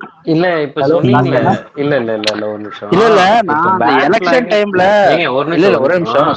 பேட் பிளாக்னு சொன்ன அப்படி இல்ல அவர்கிட்ட கேட்கணும். சொல்லுங்க. அந்த தம்பிக்கு அந்த குழந்தைக்கு என்ன தெரிஞ்சு அதனால பேட் பிளாக்னு டிவில சொன்னாரு. பாக்குறான்ல, நான் ஒன்னும் சொல்லலையே. நான் எப்படி பேட் பிளாக்னு சொல்லுவேன்? இல்ல இல்ல இல்ல இல்ல டிவில என்ன காட்டினாங்க அதை கரெக்டா சொல்லுங்க. ஏங்க எனக்கு என்னங்க தெரியும் டிவில காட்டுறது? இல்ல இல்ல டிவில வந்துட்டு இந்த பிளாக் இருக்கவங்க தப்பானவங்கன்னு சொல்லி காட்டினாங்களா, எப்படி ஒண்ணு எதனால பேட் பிளாக்? எல்லாரும் விஜய் விஜய்ன்னு இருப்பாங்க. அப்ப அவங்க மனசுல நீங்க பதிஞ்சிருக்கும் இந்த அளவுக்கு டிஎம்கேங்கிறது ஒரு கெட்ட கட்சி அப்படின்னு. எல்கேஜி பையனோட போயிட்டு இந்த அளவுக்கு போயிட்டு நீங்க அதுல போயிட்டு அலச வேணாம். ஜஸ்ட் லைக் தட் விட்டு இல்ல அதுதான் கேக்குறேன். இல்ல ஜி இப்ப நீங்க சொன்னீங்கல்ல, எல்கேஜி பையன்கிட்ட இவ்வளவு அலச வேண்டான்னு. அப்ப அந்த எல்கேஜி பையனுக்கு அந்த கருப்பு சிவப்பு கொடிய பத்தி என்ன தெரிஞ்சிருக்கும், இல்ல அந்த கட்சிய பத்தி என்ன தெரிஞ்சிருக்கும், இல்ல தெரிய வேணாம். இல்ல ப்ரோ. அது நீங்க பேசுற கட்சி வந்து 40 வருஷம் முன்னாடி இருந்தது ப்ரோ. ஏங்க இருங்க ஒரு நிமிஷம் இருங்க, நான் கேள்விக்கு முடிக்கல. என்ன தெரிஞ்சிருக்கும் அந்த பையன் அதை சொன்னாங்கன்னு நீங்க இப்ப இங்க எலிவேட் பண்ணிட்டு இருக்கீங்க. எலிவேட் அது ஒரு எலிவேஷனா சொல்லல. முதல்ல நீங்க சொன்னது எலிவேட் தான். நான் எலிவேட் பண்ணது ரங்கராஜ் பாண்டே அண்ணாமலையை பேசுறதுதான் எலிவேட்னு சொன்னேன். குழந்தைங்களை பேசுறதெல்லாம் எலிவேட் சொல்லல. நான் சொல்றேன் நீங்க எலிவேட் பண்றீங்க, அந்த குழந்தை பேசுறத எலிவேட் பண்றதா நான் சொல்றேன். அது உங்களுக்கு புரிஞ்சுக்கிறது அப்படி இருக்கு. நீங்க டிஎம்கேவா இருக்கீங்க, உங்களுக்கு அது புரிஞ்சுக்கினது தப்பா இருக்கு. ஓகேங்களா? நாங்க அதை ஜஸ்ட் லைக் தட் சொல்லுவோம். இப்ப என் பையன் அந்த மாதிரி சொல்றான், உடனே வந்துட்டு நான் என்ன சொல்லுவேன், டே இதெல்லாம் தப்பு, அப்படி சொல்லக்கூடாதுன்னு சொல்லுவேன். இதுன்னா இந்த மாதிரி சொல்லணும்னு நான் சொல்லுவேன். ஆஸ் எ பேரண்டா நான் அப்படிதான் இருக்கணுமா? ஏங்க நான் உங்களை அப்படி இருங்க இப்படி இருங்கன்னு சொல்லலைங்க. நீங்க சொன்னீங்க தெரியுங்களா, நீங்க சொன்னீங்க தெரியுங்களா ஒரு டோன். நீங்க சொல்லுங்க.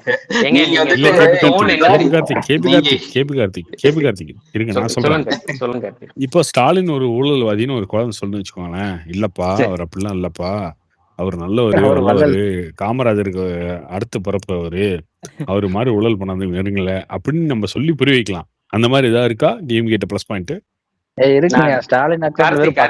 கார்த்தி நான் அந்த இதுக்கெல்லாம் வரல. இவர் இப்போ ஒருத்தர் சொன்னார்ல, அந்த கருப்பு சிவப்பு கொடிய பார்த்தோன்னே இது பேட் பிளாக்னு சொன்னாங்க அப்படின்னு சொன்னது ஒரு பெருமையா சொன்னார்ல. நான் மத்தபடி வேற எதுவுமே சொல்ல. மத்தபடி நான் டிஎம்கே பத்தி எதுவுமே நான் சொல்ல. நல்ல கட்சி. ஒரு அம்மா கிட்ட வந்து ஒரு குழந்தை சொல்லுதுங்க, திமுக தீய சக்தின்னு சொல்லுது, விஜய் சொன்னதை வச்சு சொல்லுதுன்னு வச்சுக்கோங்களேன். ஒரு அம்மா சொல்லுது திரும்ப பதிலுக்கு, இல்லப்பா திமுக தீய சக்தி எல்லாம் இல்ல, அப்படின்ட்டு சொல்றதுக்கு ஏதோ ஒரு பாயிண்ட் இருக்கா? அது எனக்கு தெரியலங்க. அது அது நான் இப்ப இந்த கான்டெக்ட்லயே நீங்க கொண்டாடல. அது நீங்க ஸ்கூல்ல கூட அப்பதான் அந்த கத்துக்கிட்டு குழந்தையோட புரிதல் வந்திருக்கலாங்க. கரெக்ட்ன்ற மாதிரி வருது நீங்க சொல்றத பார்த்தா. இல்ல ஸ்கூல்ல கூட அவங்க கத்துக்கிட்டு வந்திருக்கலாம் ஏதாச்சும். அததாங்க சொல்றேன். அவங்களுக்கு அந்த குழந்தைக்கு தெரியாம அந்த குழந்தைக்கு தெரியாம யாரோ சொன்னதை வந்து சொல்றாங்க தெரியாம ஓகேங்க. அந்த அப்படின்றத குழந்தைக்கு நான் தெரியப்படுத்தவும் அது அந்த குழந்தை வளர்ந்து வந்து அதெல்லாம் அதுக்கப்புறம் எப்படி பாத்துக்கலாம். கார்த்திக் அந்த குழந்தைக்கு தெரியப்படுத்துவோன்றேன். நீ சொல்லுங்க ஏதாவது இல்ல தெரியப்படுத்துவோம். தெரியப்படுத்தலாம் தப்பு இல்ல, தெரியப்படுத்தலாம் தப்பு இல்ல. ஆமா ஆனா தெரியப்படுத்தணும். நீங்க இன்னைக்கு சொல்லுங்க என்ன பாப்போம். இருக்கு தெரியப்படுத்த சொல்லுங்க. அதான் கேட்கறேன். தெரியப்படுத்துற மாதிரி ஏதாவது ஒண்ணு சொல்லுங்க பாப்போம். கார்த்தி அது மட்டும் இல்ல, டிவிக்கே பேசுனது இப்படி சொல்றாங்களே, எத்தனையோ குழந்தைங்க நாம் தமிழர் அப்புறம் இவங்களுக்கெல்லாம் சப்போர்ட் பண்ணி எல்லாம் பேசுறாங்களா, அப்பெல்லாம் எங்க போச்சு? அவரு சொன்னாரு இன்னைக்கு வந்து ஸ்கூல்ல படிச்சிட்டு இருக்காங்க என் வேட்பாளர்கள்லாம் அப்படின்னு சொன்னாரு. எக்ஸாக்ட்லி. இல்ல அவரு சொன்னாரு. பட் அதுல வந்து எது தப்பானதை சொல்லியே. அதுதான் அவரு வந்து அவருக்கானதைத்தான் சொன்னாரு. அதாவது என்னோட இது எதிர்காலம் வந்து இதுல இருக்கு, ஸ்கூல்ல இருக்குன்னு சொன்னாரு. அது மட்டும். மத்தபடி அவர் ஒண்ணும் இப்ப யூகேஜி குழந்தை காலேஜ் இல்லையா படிக்குது?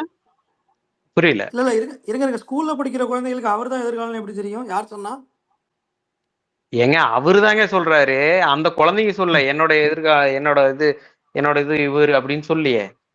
ஏங்க இப்பதான் சொல்றீங்க அவரு குழந்தைங்க எல்லாம் இவர் தான் எதிர்காலம், அவரு கார்த்தி சொன்ன மாதிரி அவரே பல தடவை சொல்லியிருக்காரு.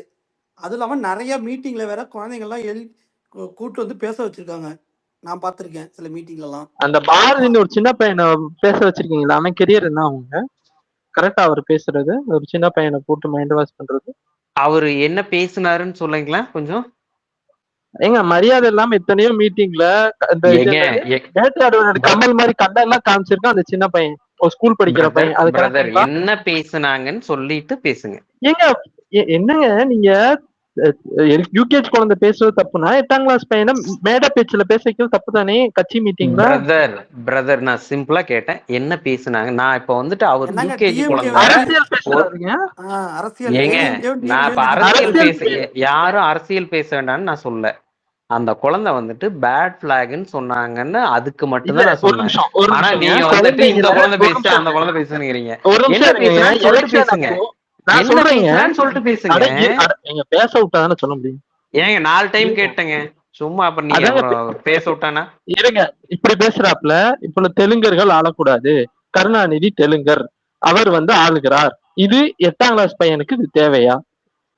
டெய்லி திராவிட உட்கல வங்கான்னு பாடிக்கிட்டு இருக்கான் ஸ்கூல்ல. இங்க திராவிட நாடு வேண்டான்னு சொல்லி பிள்ளைங்களுக்கு சொல்லி கொடுக்குறாரு.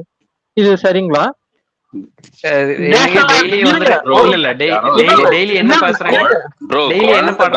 பேசுறதெல்லாம் சொல்றீங்களா ப்ரோ? அது குழந்தை சொல்லிடுச்சு, தெரியாம சொல்லிடுச்சு. அதை அப்படியே விட்டுட்டு போங்க.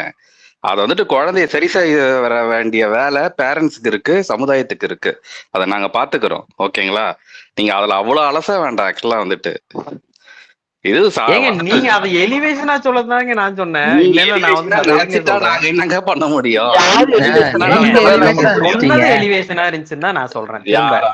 உங்களுக்கு அப்படி தோணி இருக்கு. நீங்க அப்படி தோணுச்சுன்னா நம்ம எல்லாரும் ஜஸ்ட் லைக் தட் விட்டு போயிட்டாங்க. இதே பையன் இப்ப என் பையன் இதே பையன் வந்துட்டு டிவிக்கே தான் தெரியலன்னு சொல்லியிருக்கான். நாம் தமிழர் சூப்பர்னு சொல்லியிருக்கான். சிரிக்க மாட்டீங்க எல்லாரும். என்ன உண்மைகள் அதனால உங்களுக்கு எரியுது, நீங்க இவ்வளவு பேசுறீங்க. எனக்கு தெரிஞ்ச வரைக்கும் அதுதான். ஏன்னா இப்ப இதே இப்ப இருக்கிற எக்ஸ்போஷருக்குலாம் குழந்தைங்க பேசலாம். இப்ப இருக்கிற எக்ஸ்போஷருக்குலாம் குழந்தைங்க பேசதான் செய்வாங்க. ஏன்னா அவங்க டெய்லி டிவி பாக்குறாங்க, மொபைல் பாக்குறாங்க, பேசதான் சொல்லுவாங்க. என்ன பேசிட்டு இருக்காங்க, என்ன வளராங்க, எதை பாக்குறாங்க, என்ன பேசுறாங்கன்னு எனக்கு தெரியாது. நாங்க வளரும் போது நாங்க பாத்துக்கிறோம். அதுக்கேத்த வயசு வரும்போது அவங்க தெரிஞ்சுக்கிட்டு. எக்ஸாக்ட்லி அவ்வளவுதான். நான் அதை பத்தி ஒண்ணு சொல்லுங்க. ஏங்க நான் திரும்ப சொல்றேன். அவர் ஒருத்தர் சொன்னாரு. அவர் யாரு? ஏங்க இல்ல ஒருத்தர் சொன்னாரு அந்த கருப்பு சிவப்பு பிளாக் பார்த்தோன்னே அது பேட் பிளாக் அப்படின்னு சொன்னாரு. அப்படின்னு சொல்லி சொல்லுச்சு. மத்தபடி நான் வந்துட்டு வேற எதுவும் ஓட்டு போடுன்னு சொல்றது பேட் இல்லையா? தெரியல, புரியல கார்த்திக், நீங்க சொன்னது புரியல. குழந்தைங்க பேசுறது தப்புன்னா அந்த 1000 ரூபாய் காசை கொடுத்துட்டு எங்களுக்கு தான் ஓட்டு போடுன்னு குழந்தைங்க மேல சத்தியம் பண்ணுங்கன்னு வாங்குறது பேட் இல்லையா? அது டெஃபினட்டா பேட் தான். அதனால அந்த பையன் பேடுங்கிறான். அந்த பையனுக்கு அது புரிஞ்சிருக்குமான்னு தெரியணுமில்லங்க. நம்ம என்ன பண்றோமோ அதுதாங்க வரும் ரிட்டர்ன். அந்த பையனுக்கு புரிஞ்சிருக்குமான்னு தெரியணுமில்லங்க. அதுதான் நான் சொல்றேன். புரியவே வேணாங்க. அவன் ஓட்டு போடலைங்க. அவன் ஓட்டு போட போறது இல்ல. சரியா, 5 வயசு பையனும் 10 வயசு பையனும் ஓட்டு போறது இல்ல. 18 வயசுக்கு மேல இருக்கவன் தான் ஓட்டு போட போறான். அந்த பசங்க பேசினா கூட அம்மா இந்த பசங்களே சொல்றாங்களே எந்த அளவுக்கு கீழ்த்தரமான ஒரு ஆட்சி தான் அவங்க நடத்திட்டு இருக்கானுங்க, திமுக ஒரு கேடு கட்டவனுங்கன்னு மக்கள் புரியுற அளவுக்கு மக்கள் இருக்குல்ல ஒரு புரிதல். மக்கள் புரிதல் வந்து என்னைக்குமே நாம ஏத்தாகணுங்க. இன்னைக்கு நம்ம நடந்த எலெக்ஷன் நடந்தது இல்ல, இதுல வச்சு நாம புரிஞ்சுக்கலாம். மக்கள் புரிதல் நாம ஏத்துக்கிறோம், அதெல்லாம் ஒண்ணுமே பிரச்சனையே இல்ல. அதுல மாற்று கருத்து இல்ல, அதுல மாற்று கருத்தே இல்ல. டெஃபினட்டா அதுல மாற்று கருத்தே இல்ல. ஐ கோ வித் இட். நான் கேட்டது அந்த ஒருத்தர் சொன்னாரு, அதுக்காக மட்டும் தான் கேட்டேன். வேற எந்த வேற எதுவுமே கிடையாது. இதுல வந்து நான் டிஎம்கே வந்து நல்ல கட்சின்னு எங்கேயும் நான் சொல்ல வரல. நான் ஜஸ்ட் அவர் ஒரு எலிவேஷனா சொன்னாரு, அதுக்காக மட்டும் தான் பேசினேன். அந்த எலிவேஷன்ல தீய வைக்கணும் ப்ரோ. வேற ஏதாவது பேசுங்க. தீய வச்சா சரியா போயிடும். அடுத்த தலைமுறை கரெக்டா வந்துடும். வெயிட் பண்றோம், அடுத்த தலைமுறை நல்லபடியா வரணும். இல்ல நல்லபடியா வந்துடும், நல்லபடியா வந்துடும். ப்ரோ கார்த்தி ப்ரோ, இவனுங்க ஏதோ சொல்றாங்க சட்டசபையில ஏதோ ராயபுரம் எம்எல்ஏ இது பண்ணாரு அது பண்ணாரு, அதெல்லாம் உண்மையா என்னன்னு தெரியல. ஏன்னா யாரை நம்புறதுன்னே தெரியல இப்ப நியூஸ் சேனல்ல. நாளைக்கு பிஹைண்ட் வுட்ஸ் கலாட்டால இருந்து பேட்டி வரும் பாருங்க. இல்ல லைக் என்ன நடந்துச்சு டீடைலா உங்களுக்கு தான் மோஸ்ட்லி தெரியும். எனக்கு தெரியாதுங்க, தெரியாது. பட் வதந்தியா வரது நியூஸ் வந்து உண்மைதானா இல்ல சும்மா போற போக்குல ஏதோ ஒன்று சொல்லிட்டு இருக்காங்களா? சும்மா அடிச்சு போடுறதுதான் இதா இருக்கும். கொஞ்சம் அக்ரெசிவா பேசிருக்கலாம், யாரோ ஒருத்தர் இருந்துச்சு பேசிருக்கலாம், சுத்தம் போட்டுருக்கலாம், நல்லா இருக்கும். ஏன்னா அது நான் எங்கேயுமே பார்க்கல அதுக்கான எவிடன்ஸும். நானும் தேடுறேன் எங்கன்னா வீடியோ எவனா லீக் பண்ணுவான் ஏதோ ஒன்று பார்க்கலான்னு பார்த்தா எங்கேயுமே கிடைக்க மாட்டேங்குது சொல்றான். ஆனா அப்படியே வந்தா கூட அசிங்க. உண்மையில யோசிச்சு பாருங்க, ஒரு எம்எல்ஏ வந்து இன்னொருத்தர் அடிக்க போறாரு அப்படின்னா அது ஒரு கீழ்த்தரமான செயல். அதான் அது நீங்க வந்து யார்கிட்ட தப்பு சொல்லணும் அப்படின்னா ராயபுரம் எம்எல்ஏ ராயபுரம் எம்எல்ஏக்கு ஓட்டு போட்டதுக்கு நீங்க பண்ண வேண்டியதான். கார்த்திக் ப்ரோ, விஎஸ் பாபு எதுவும் சம்பவம் பண்ணாரா இன்னைக்கு சட்டமன்றத்துல? அவர் தூங்கி நின்றார், அவரை 6th ரோல போட்டாங்க. அவர் பாட்டுக்கு உட்காந்துருக்காரு கையை கட்டிட்டு. அங்க கையை வேற ஆட்ட முடியாது, பக்கத்துல உட்காந்துருக்காங்க.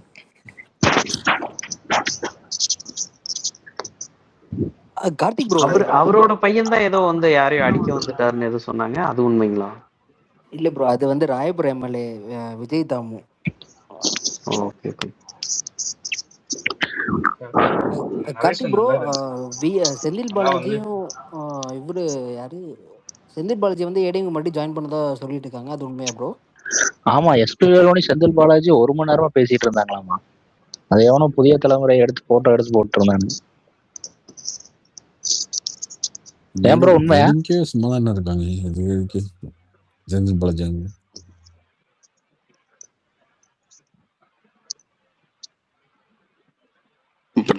பட் இப்போ ரைட் நோ டிஎம்கே வந்துட்டு என்ன அரசியல் பண்றாங்கன்னா வந்துட்டு எக்ஸ்ல வந்துட்டு யாரெல்லாம் வந்துட்டு அரசியலும் பேசுறாங்களோ கெட்டதா பேசுறாங்களோ அவங்க மேல கேஸ் போடுறது, அவங்களோட ஸ்கிரீன்ஷாட் எல்லாம் எடுத்து வச்சு அதையே ப்ரூஃபா வந்துட்டு காமிக்கிறது, இதைத்தான் வந்துட்டு ஷோகேஸ் பண்ணியிருக்காங்க. ஆக்சுவலா வந்துட்டு நாங்கெல்லாம் வந்து ஸ்டேஜ் பர்ஃபார்மன்ஸே நீங்க கொடுத்துட்டு போயிருக்கீங்க, அதை ப்ரூஃபா போட்டுருவாங்க எனக்கு தெரிஞ்ச வரைக்கும் எல்லாரும். ஸ்டேஜ் பெர்ஃபார்மன்ஸ் தான் சொல்றீங்க ப்ரோ? ஆமா, எத்தனை மேடை பேசல எத்தனை பேர் டிஎம்கே ஆளுங்க அசிங்கமா பேசிருக்காங்க, அதெல்லாம் எக்ஸாம்பிள் சொல்லணுமா என்ன? யார் சிவாஜி கிருஷ்ணமூர்த்தி அவருதான் ப்ரோ. யூ கேன் லைக் விரல் பத்தாது, அத்தனை பேர் இருக்காங்க, சொல்லிட்டே போலாம். அதுக்காக எழுதுறதும் தப்பு இல்லையா? ஆக்சுவலா வந்துட்டு அசிங்கமா நீங்க வந்துட்டு எதுவும் அவங்க பண்ண முடியாதுன்னு சொல்லிட்டு நீங்க பாட்டு கீழே போயிட்டு அசிங்கமா திட்டிட்டு போயிடுவீங்க, அது மட்டும் கரெக்டா? சார் குடுத்துருக்கீங்க சீரியஸ்லி.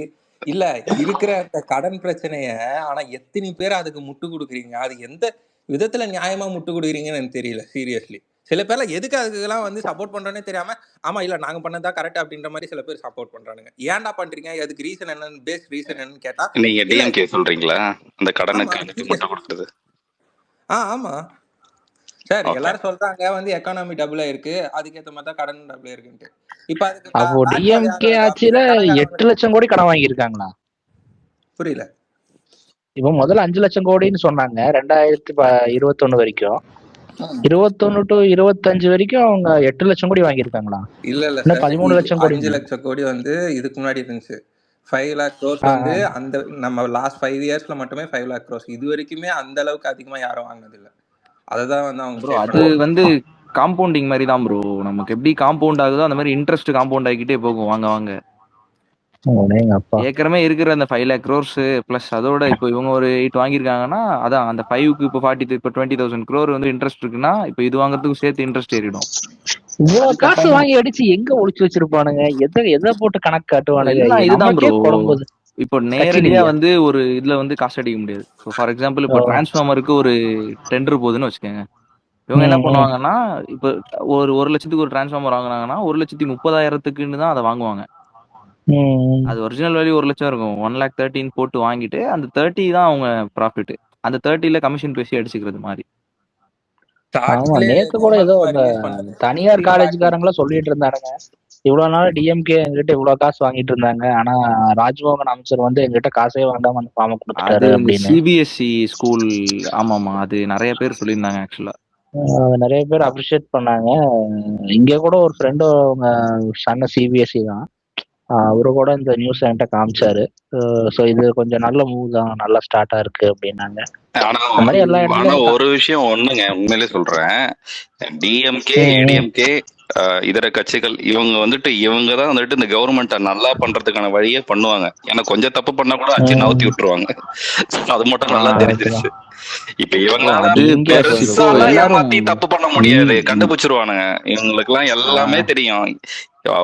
எத்தனை வருஷம் பிளான், எத்தனை வருஷம் இது பண்ணிருப்பாங்க அவங்க. சும்மா இல்லைங்க, தியேட்டருக்காரங்கல இருந்து ஒரு பிளம்பர் கடை, ஒரு ஏதாவது ஒரு சின்ன சின்ன ஸ்பேர் பார்ட்ஸ் கடை, அவன் அந்த தொகுதியில அந்த வார்டுல பணம் கட்டிக்கிட்டே இருந்திருக்கானுங்க. ஒவ்வொருத்தரும் இந்த சின்ன சின்ன இன்ஸ்டாகிராம்ல வந்து அந்த வீடியோல பேசும்போதும், இல்லைங்க இந்த ஆட்சியில இவங்க காசு வாங்குறது இல்லைங்க, நாங்க முதல்ல எல்லாம் ஏடிஎம்கேலயும் கொடுத்துட்டு இருந்தோம், டிஎம்கேலயும் கொடுத்துட்டு இருந்தோம், அது எதுக்குன்னே தெரியல, கட்சி நிதினு வாங்குவானுங்க, வளர்ச்சி நிதினு வாங்குவானுங்க, எலெக்ஷனுக்குன்னு வாங்குவானுங்க. நான் வேலை செய்யற ஆபீஸ்லயே வந்து சில 2-3 கட்சிக்காரங்க எல்லாம் வந்து நாங்க மாநாடு பண்றோம், எங்களுக்கு ஸ்டேஜ் போட்டு கொடுங்க, எங்களுக்கு பஸ் வசதி பண்ணி கொடுங்க, பெட்ரோல் கன்வென்ஸ் கொடுங்க அப்படின்னு எல்லாம் வந்து கேட்டிருப்பாங்க டிஎம்கே ஆட்சியிலாம். அந்த மாதிரிலாம் இருக்கும்போது இப்போ இவங்க வந்து மேக்ஸிமம் டிஸ்டர்ப் பண்றது இல்ல மக்களை. இதே கொஸ்டின் நீங்க டிஎம்கே காரங்கிட்ட வேற யார்கிட்ட கேளுங்க, அவங்க அப்படியே வந்துட்டு அவ்வளவுதான், ஊர்ல கொலை நடந்துட்டு இருக்கு, அது நடந்துட்டு இருக்குன்னு அப்படியே வேற மாதிரி சொல்லுவாங்க. ஆமா, அவங்க உடனே வந்துருவானுங்க. ஒரு சார்பா இருக்கிறத விட நியூட்ரலா இருக்கிறதே நல்லது, எல்லா சைடும் பாத்துக்கிறதே நல்லது. ப்ரோ இது வந்து டூ ஏர்லி ஸ்பெகுலேஷனா தான் தெரியுது. நீங்க இது வந்து இப்போ வந்துட்டு நீங்க ரொம்ப முன்னாடியான இதுதான். இன்னும் கொஞ்ச நாள் போகட்டும், கொஞ்சம் கொஞ்சமா பேசிக்கலாம். இப்போ என்ன ஆகுங்கிறீங்க? ஏதோ கணிப்பு இருக்கா உங்களுக்கு? அட் த மொமெண்ட் நீங்க சொல்றது உண்மைதான். ஸோ வந்துட்டு எல்லாத்துக்கும் வந்துட்டு நீங்க சொல்ற மாதிரி அந்த பிரச்சனை இல்லை. பட் மேபி இன் ஃபியூச்சர் நீங்க வந்துட்டு இதுவே வந்துட்டு நடக்கலாம். ஃபியூச்சர்னா நீங்க எதை சொல்றீங்க? உங்களுக்கு ஏதாவது கணிப்பு இருக்கா? இதே மாதிரி தான் ஒரே ஒரு பாயிண்ட். டெஃபினட்டாங்க இதே மாதிரி இருக்கிறதுக்கான வந்த உடனே ஃபர்ஸ்ட் 6 மாசம் அவரை மாதிரி வந்து ஏதோ அவர்தான் பெரிய இது மாதிரி பண்ணாரு. சாவர நிலைமையில இருக்கிற அவரே போய் கொரோனா பேஷண்ட போய் கேவி கார்த்தி என்ன சொல்ல வரேன்னா புது உடுப்பு போட்ட துடிப்புங்கிறீங்களா? இல்ல அவரை சொல்ல, ஸ்டாலின் சார் வந்து ஃபர்ஸ்ட் எப்படி போட்டாருன்னா பிடிஆர போட்டேன், பினான்ஸ் எடுத்துட்டு வந்துருப்பேன், அதுக்கு ஒரு கமிட்டி ஆரம்பிச்சாரு. மாசத்துக்கு மெடிக்கல் போட்டேன், எப்படி நடத்துறேன் பாரு, நான் இத்தனை ஓட்டு வாங்கியிருக்கேன், மீதி பேர்ல வந்து எனக்கு ஏன் ஓட்டு போடல அப்படின்னு நினைக்க வைப்பேன் அப்படின்னு சொல்லி ஃபர்ஸ்ட் ஒரு 3-4 months பண்ணாரு. அதுக்கப்புறம் தான் இந்த பிரச்சனை எல்லாமே வந்துச்சு. அதுல ஒரு நீங்க கரெக்டா சொல்றீங்க. நான் என்ன சொல்றேன்னா, விஜய்க்கும் வந்து ஒரு டைம் கொடுக்கலாம். இப்போ சேஞ்ச் ஆயிருக்கு, நான் இல்லைன்னு சொல்ல, நீங்க சொல்ற மாதிரி அவங்க பார்ட்டி பண்ணலாம் வந்திருக்கு. ஆனா இப்ப என்ன பிரச்சனை வருதுன்னா, இப்போ அதை ஸ்டாப் பண்ணிட்டாங்க. இப்போ என் கட்சியில இருந்து ஏடிஎம்கே தான் சொல்றது இல்லை, இதுல இருந்தே போறாங்கன்னு. இப்போ ஃபார் எக்ஸாம்பிள் வந்து இப்போ நீங்க போனவங்கள நான் சொல்றேன், வெள்ளமண்டி நடராஜன், கென்னசன், அவங்க எல்லாம் வந்து அங்க ஏதாச்சும் ஒரு பிசினஸ் பண்ணிட்டு இருப்பாங்க. இப்ப நாளைக்கு அந்த பிரச்சனை வந்துச்சுன்னா அங்க இருக்கிற ஒரு மாவட்ட செயலாளர், ப்ரோ நம்ம வந்து இதான் ஃபார் எக்ஸாம்பிள் இப்ப அந்த கனிம வளம் ஏதாச்சும் எடுக்கிறாங்கன்னு வைங்க, ஒரு லாரி போகுதுன்னு வைங்களேன், அவர் வந்து அந்த மாவட்ட செயலாளரும் அங்க சரக்கு நினைக்கிறவங்கிட்ட போய் நான் வந்து இது நம்ம வண்டி தான் ப்ரோ, அப்படியே விட்டு ப்ரோ அப்படின்னு சொல்லுவாங்க. அவங்களும் என்ன பண்ணுவாங்க, பெரிய லீடர், அது அந்த அந்த நிலைமைக்கு ஜிபிகே போயிட்டு இருக்கா இப்பவே ஸ்டார்டிங் ஸ்டேஜ்ல. நான் வந்து இது இல்ல வந்து இல்ல நான் ப்ரோ, வந்து நீங்க இந்த இல்ல இல்ல அலிகேஷன்ஸ் வந்து கரெக்ட், இந்த நீங்க அலிகேஷன்ஸ் பேசுறது வந்து நான் கரெக்ட். வந்து செங்கோட்டையனுக்கோ இல்ல வின் பண்ணதுக்கு முன்னாடி போனவங்ககிட்ட நான் சொல்ல மாட்டேன்.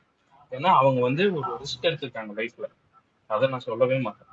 ஆனா வின் பண்ணதுக்கு அப்புறம் போறாங்க பாத்தீங்களா, அவங்க எல்லாத்தையும் சேர்த்து எந்த இடத்துல நிக்க வைக்க போறாங்கன்னு சொல்றதுக்கு இன்னும் கொஞ்சம் டைம் வேணும். விஜய்க்கோ விஜய் கட்சிக்கோ நம்ம ஆமாங்க ஜட்ஜ் அது பண்றதுக்கு. கரெக்ட் ப்ரோ, பட் கடம்பூர் இப்போ ராஜுவெல்லாம் கொஞ்சம் தள்ளியே வைக்கணும். ஆமா, வெறும் அதுதான் சொல்றேன். உறுப்பினராகவே வச்சுட்டு போனா நல்லது. இவங்கெல்லாம் விஜயபாஸ்கர் இவங்க எல்லாம் வர்றானுங்க. அவங்க அந்த ஆள்லாம் ஸ்டண்ட் அடிச்சிட்டு இருக்க ராகவலான்ஸ் மாதிரியே விஜயபாஸ்கர்லாம். அதுதான் என் பாயிண்ட் இருக்கு. 60 வருஷம் அவெல்லாம் இல்ல 70 அது வருஷம் கரெக்ட் வரைக்கும் நீங்க சொல்றது. பட் ஆனா இப்போ இப்போ வந்து நீங்க முன்னாடி எல்லாம் எப்படின்னா எதிர்க்கட்சி மட்டும்தான் அக்கௌண்டபிலிட்டி, அவங்க மட்டும்தான் கேள்வி கேட்பாங்க. இப்ப போற வரவெல்லாம் கேள்வி கேட்கறான் ப்ரோ, எல்லாரும் சும்மா சும்மா அதுதான். கேள்வி கேட்கறாங்க. உங்களுக்கு இப்போ இதுலயே லாஸ்ட் வந்து 60 நீங்க இயர்ஸ் இப்போ வந்து எப்பவும் ஒரு போலிங் எடுப்பாங்க. இப்போ எலெக்ஷன் ஒரு ஒரு 2 வருஷத்துக்கு முன்னாடியே வந்து இல்ல 1 வருஷத்துக்கு முன்னாடியே எவ்வளவு ஓட்டு நமக்கு வருங்கிறதெல்லாம் ப்ரெடிக்ட் பண்ணுவாங்க. அது வரைக்குமாவது நீங்க கொஞ்சமாவது ஒழுங்கா இருந்தாதான் கொஞ்சம் இமேஜ் பில்டப் பண்ணலாம் லாஸ்ட்ல. அதுதான்.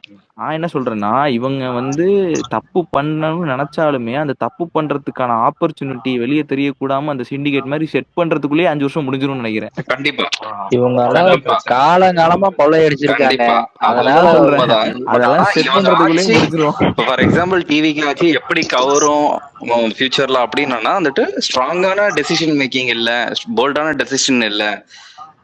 இத்தனை பேர் ஊழல் பண்ணியிருந்தோம், இவங்க எல்லாம் அரெஸ்ட் பண்ணல, இவங்க எல்லாம் வந்துட்டு அதுக்கான சட்டம் அதுக்கான இது வந்துட்டு கேஸ் போடல அப்படின்ற ஒரு விஷயத்துலதான் இந்த ஆட்சியை கவரத்துக்கு சான்ஸ் இருக்கு.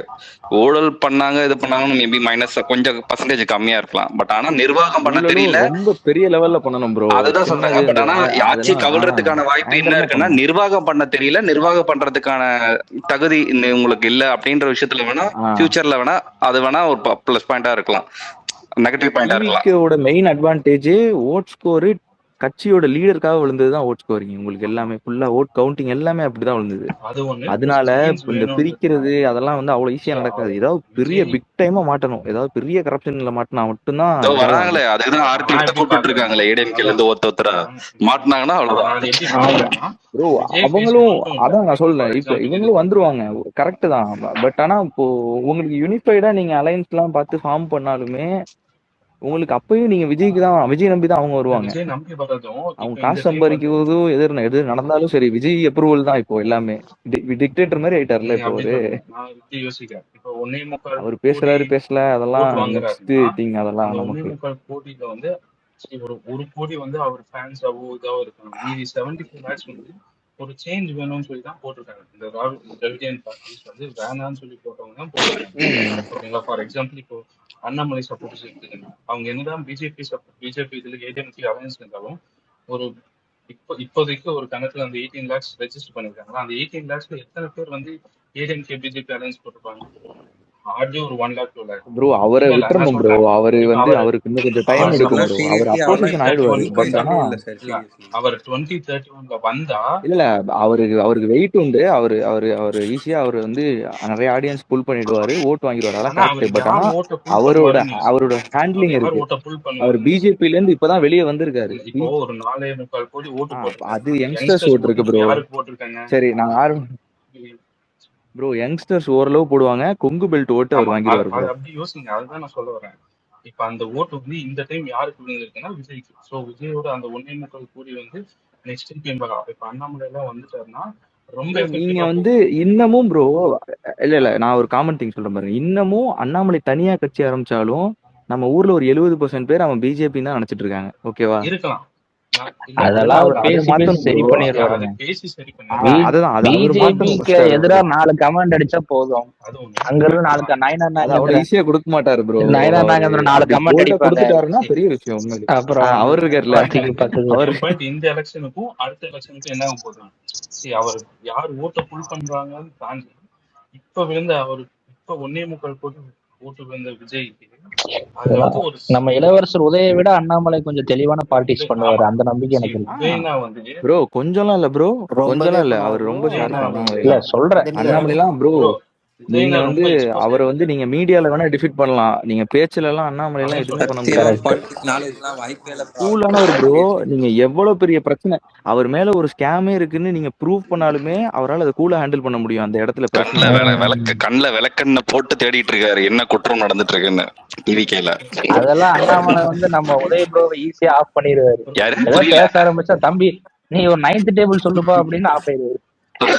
விஜய்னா யாரை அவருக்கு எக்ஸ்போஸ் இருக்க பண்ணாரு? நாலேஜ்லாம் அவரே எங்களுக்கு இருக்கு. எக்ஸ்போஸ் யாருக்கு ஆனா பண்ணாரு. யாரு ப்ரோ அதுலயும் ப்ரோ யாரையும் இங்க பாருங்க, குறைச்செல்லாம் இட பண்ண முடியாது. அதுலயும் எண்ணில் தான் கேக்குறீங்க 9th டேபிள்ங்கிறத. இல்ல அவர் வந்தாருன்னா விஜய்னாவை யாரும் எக்ஸ்போஸ் ப்ராப்பர் பண்ண ஒரு தேவையில்ல. ஓ அப்படி அவரே எக்ஸ்போஸ் பண்ணாரு. வாழ்டாயிலா நீங்க ஆக்சுவலா வந்துட்டு நீங்க இப்படி நினைக்கிறீங்க. பட் ஆனா இவங்க வந்துட்டு அன்னெசரி ஃபைட் பண்ணிட்டு இருப்பாங்க. டிஎம்கே வந்துட்டு சட்டசபையில இதெல்லாம் அவங்க வந்துட்டு அது ஒரு ஷோகேஸ் பண்ணிட்டு இருப்பாங்க. நாங்க தான் வந்துட்டு ஈக்குவலான கட்சி, பெரிய கட்சி அப்படின்றத அவங்க ஷோகேஸ் பண்ணிட்டு இருப்பாங்க. அவ்வளவு சீக்கிரம் விட மாட்டாங்க. டிஎம்கே வந்து இப்போ அவங்க லைவ்ல இருக்க மாட்டேங்கிறாங்க. எதிர்க்கிறேன்னு எதெல்லாம் எதிர்க்கிறீங்கிற மாதிரி கொஞ்சம் தெளிவா எதிர்ப்பு தெரியுமா அப்படிங்கிற மாதிரி. ஆக்சுவலா வந்து டிவிகேக்கு கிடைச்ச அதே சான்ஸ் மறுபடியும் அண்ணாமலைக்கு கிடைச்சிருக்கு. ஒரு எப்படி சொல்றது, ஒரு ஸ்பாட்லைட்ல இல்லாம 2 கட்சி அடிச்சுக்கிறப்போ சைட்ல வளரலாம். கரெக்ட். அந்த 2 கட்சி அடிச்சு வளர்ற அந்த சான்ஸ் கிடைச்சிருக்கு. டிஎம்கே எதிரி யாருன்னே இல்ல அப்படி இல்ல ப்ரோ. நீங்க சொன்ன தப்பு. ஆக்சுவலா வந்துட்டு அங்க வந்துட்டு ஏடிஎம்கே வந்துட்டு அந்த அளவுக்கு எல்லாம் எதிர்கட்சியா செயல்படல. அதனாலதான் இவரு வந்தாரு. ப்ரோ அவரு எதிர்கட்சிலாம் இல்ல ப்ரோ. நான் என்ன சொல்றேன்னா இப்போ பாருங்க ப்ரோ, நம்மள மாதிரி பேசி ஓட்டு போடுறவங்க தமிழ்நாட்டுல ஒரு 30% 40% தான் இருப்பானுங்க. மீதி எல்லாம் 2 சின்னத்துக்கு போய் போட்டு வருவானுங்க தான் அதிகம். முன்னாடி அப்படிதான் இருந்துச்சு. அவனுங்க மாத்தி போட்டது ஏதோ இதுவே ஏதோ அதிர்ஷ்டமா இல்ல எப்படி நீங்க போட்டாங்கன்னு இவ்வளவு தெரியல. யோசிக்கிறீங்களா? அடுத்த 5 வருஷம் கழிச்சும் போய் ஏடிஎம்கே தான் ஓட்டு விழும் பாருங்க.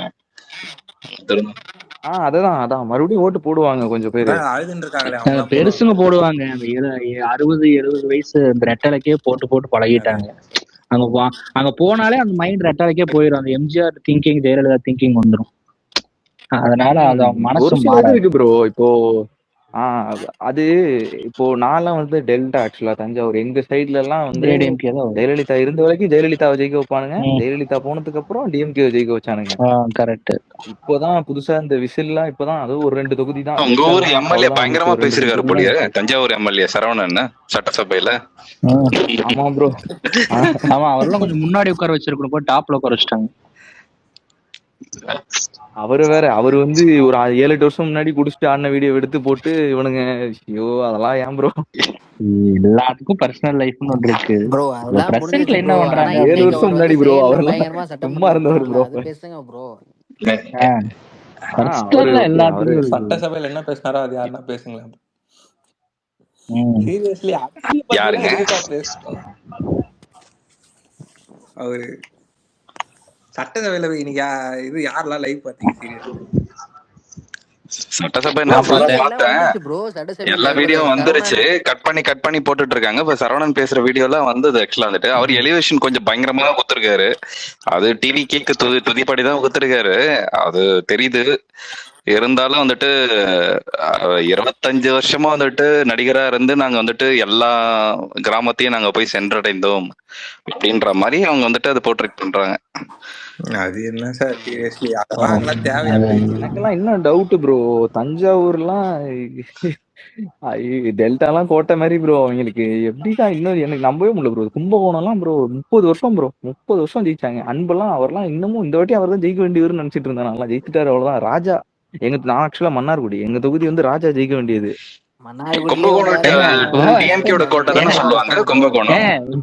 எல்லாத்துட்டும் ஒரு கொஸ்டின் கேக்குறேன். இப்போ டிஎம்கே ஜெயிச்சிருந்தா என்ன ஆயிருக்கும்?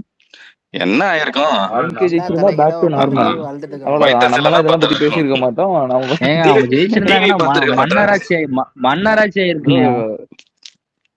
காலம் விதி எல்லாமே வந்துட்டு அவங்களுக்கு அது கரெக்டா போய் சேர்ந்துருக்கு அப்படிதான் சொல்ல முடியும். அது வந்துட்டு ஃபார் எக்ஸாம்பிள் ஒரு ஸ்டாலின் அவர்கள் வந்துட்டு உதயநிதி அவர்கள் வந்துட்டு சிஎம் ஆக்கணும், ஜெயிச்சு சிஎம் ஆகணும்ன்ற மைண்ட் செட்ல இருந்தாரு. இல்ல நீ எதிர்கட்சி ஆகிதான் சிஎம் ஆகணும்ன்ற மாதிரி விதி வந்து அமைஞ்சிருக்கு. ஆக்சுவலா அதுதான் ப்ரோ கரெக்ட்டா ரெடி பண்ணி வச்சிருக்காங்க. டென்ஷன் ஆகாதீங்க கார்த்தி. அது அவங்களோட மைண்ட் வாய்ஸ். நான் டிஎம்கே ஆள் கிடையாது. அது அவங்களோட மைண்ட் வாய்ஸா நான் பேசினேன். எதிர்கட்சி வேணா அவங்க முடியும். ஆனா சிஎம் எல்லாம் எதிர்கட்சி ஆனது 7000 ஓட்டு தான். நம்ம என்னமோ அதுதான் அவரே ப்ரோ, வந்து அதுவே ஆயிருக்க கூடாதுன்னு தப்பிச்சிருக்காரு. சிஎம் அவரா அவரு சரி அது காரி ப்ரோ, துப்பிட நான் தோத்துருவாருன்னு நினைச்சேன் ப்ரோ, முடிச்சு நினைச்சேன் அவரெல்லாம். அவ்வளவுதான், குடும்பத்தையே எச்சு அடிச்சு மூஞ்சில கொண்டு போடாதுன்றத வச்சிருவாங்க ஏதோ 16 ஒண்ணு 16. பேசிட்டு இருக்காதீங்க. இவ்வளவு நேரம் சைலண்டா தானே கேட்டுட்டு இருந்தீங்க. கார்த்தி சரி, கார்த்தி சடலா உள்ள நீங்க தூங்கிட்டீங்கன்னு இருந்த கார்த்தி, நீங்க தூங்கிட்டீங்கன்னு இருந்த ஒரு பேரை கேட்டது எதிர்த்து உதயநிதி வந்துட்டீங்க. பேரை கேட்டவன வந்துட்டீங்க. பாயும் புளியா மாறிட்டாரு கார்த்தினா. என்ன பேசக்கூடாதுல்ல கார்த்தி இருக்க இந்த வரைக்கும் மாதிரிலாம், நாங்களாம் ரொம்ப ஜாலியா தப்பா பேசிட்டு இருந்தோம் இதை பேசக்கூடாதுல்ல பத்தி. இந்த மாதிரிலாம். புழுவலாம் அதுக்குன்னு புழு செஞ்சிடும் புழுவக்கூடாது. நான் சொன்னது அவங்க பாயிண்ட் ஆஃப் வியூல சொன்னேன். அவங்க வந்துட்டு நினைச்சது நீ இப்படி வாப்பா அப்படின்றத சொன்னேன். இப்படி அவரு வந்ததே வந்து அதனாலதான் ப்ரோ ஆக்சுவலா அதிசயம் அவங்க அந்த ஆளு. அதான் அவர் எப்படி ஆனா செம்ம கார்த்தி ப்ரோ பி கேர்ஃபுல், எங்க ஸ்பேஸ்க்குள்ள வந்துட போற உதயண்ணா. வரட்டும் நைட்ல வரட்டும் வந்தா சுத்திட்டு மட்டும் இருந்துச்சு, என்ன இதுல நம்ம சுத்திட்டு இருப்பான். பயந்துருவோமா? நாங்க என்ன ஆளுங்கட்சியா இருக்கும்போது எத்தான் பேசிட்டு இருந்தோம், அன்னைக்கு மட்டும் என்ன? சரி அப்ப சரி அப்ப சரி.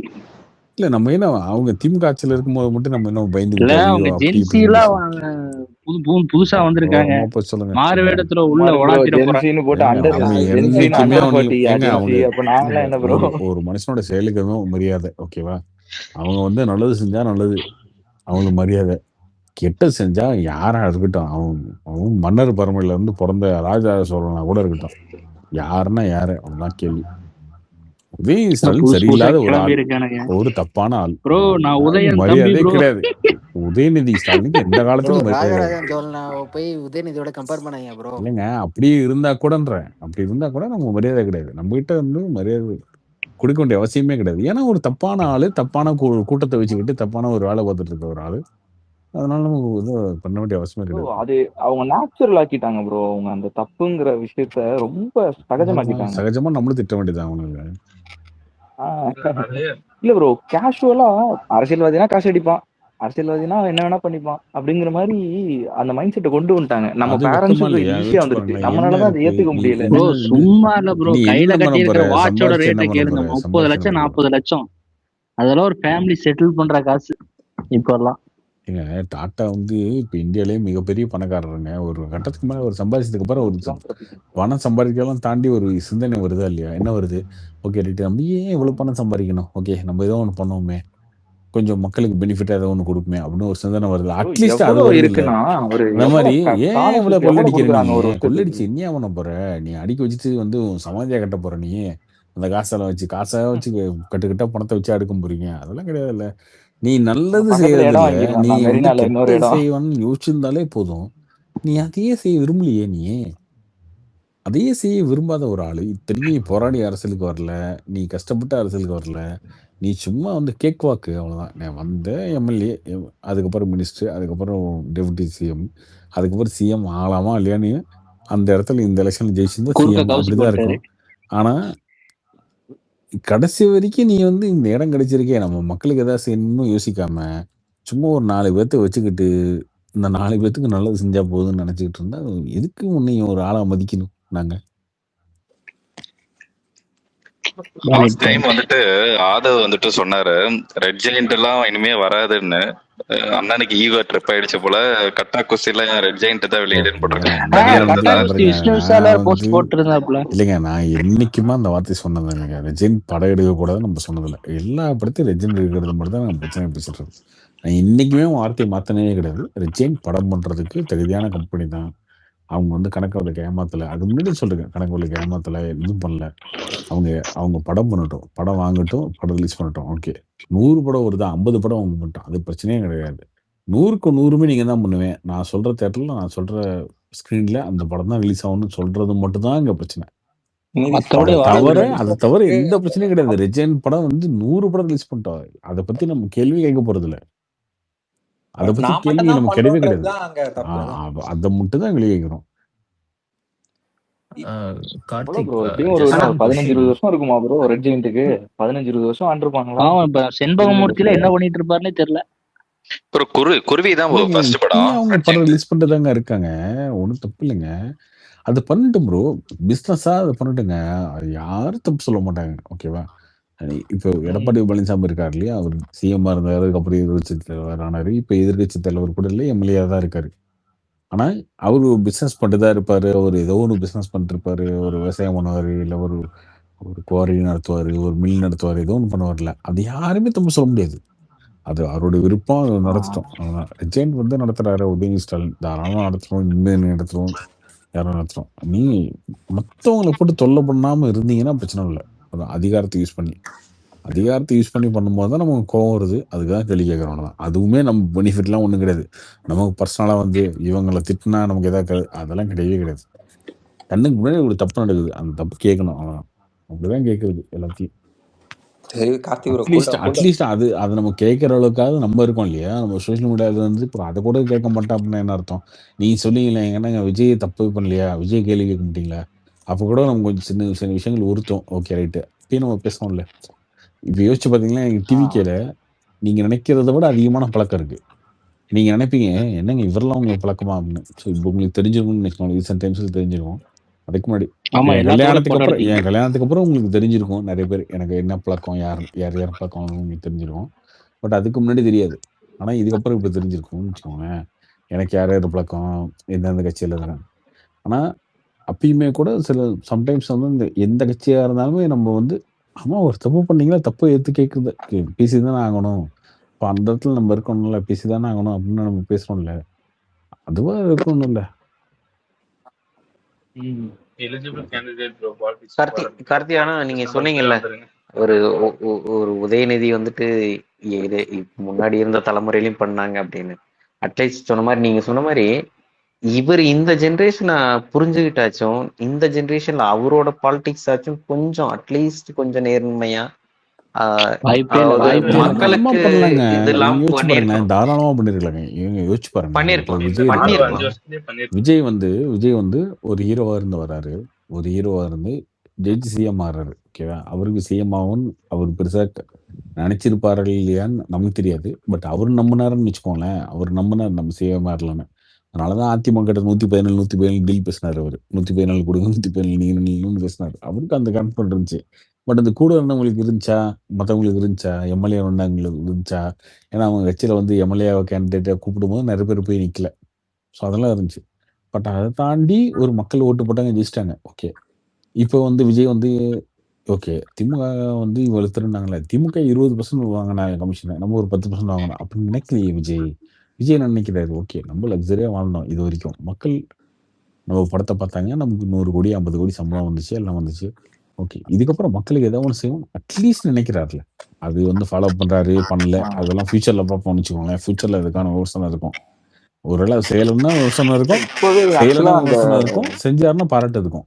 அது ஓகே. அது வந்து எடுத்து வச்சிரும் தனியா. ஆனா அட்லீஸ்ட் அப்படி யோசிக்கிற ஒருத்தர் உதயநிதி ஸ்டாலினுக்கு என்ன கேடுன்றேன்? என்ன கேடு இந்த ஆளுக்கு? நீ என்னையா மன்னர் பரம்பரையில இருந்து வந்துட்ட. உங்க தாத்தா சிஎம், உங்க அப்பா சிஎம் அப்படிதான் வந்திருக்க நீ. அட்லீஸ்ட் நீ மக்களுக்கு நல்லது பண்ணணும்னு யோசிக்க வேண்டியதானே? நீ உட்காந்து வந்து திருடுறதே ஒரு வேலையா? லக்ஸரியா வாழ்றதே ஒரு வேலையா? இந்த சினிமா முகத்தில் இருக்கிறது ஒரு வேலையா அப்படின்னு நினைச்சிட்டு இருக்கியா என்ன? அதுக்கு அது எதுக்கு? முட்டாள்தனமா இல்லையா? இல்ல அதான் அவர் அந்த பழைய பாலிடிக்ஸ் விட்டு புது பாலிடிக்ஸ் வந்திருக்கணும். அவராச்சும் ஏங்க இந்த அப்டேட் பண்ணி பாலிடிக்ஸே கிடையாதுங்க. ஏங்க நீங்க எங்க இருக்கீங்க அப்படின்றது ஒண்ணு இருக்குங்க. உங்களுக்கு கூகுள் சிஇஓ வேலை கொடுத்துட்டேன். நீ உட்காந்து சும்மா இன்னும் வந்து நான் வந்து பப்ஜி கேம் தான் விளையாண்டுட்டு இருந்தேன்னு இப்படி பைத்தியம் இல்ல தானே நீ அதான் கேட்பான் இல்லையா நானு. ஸோ அந்த மாதிரி அப்ப நீ அந்த சிஇஓ வேலையை ரிசைன் பண்ணிட்டு போயிடணும். ஆனா அவனுக்கு சிஇஓவும் இருக்கணும் கூகுளுக்கு. நான் பப்ஜி தான் விளையாண்டுட்டு இருப்பேன் டெய்லியும் அப்படின்னா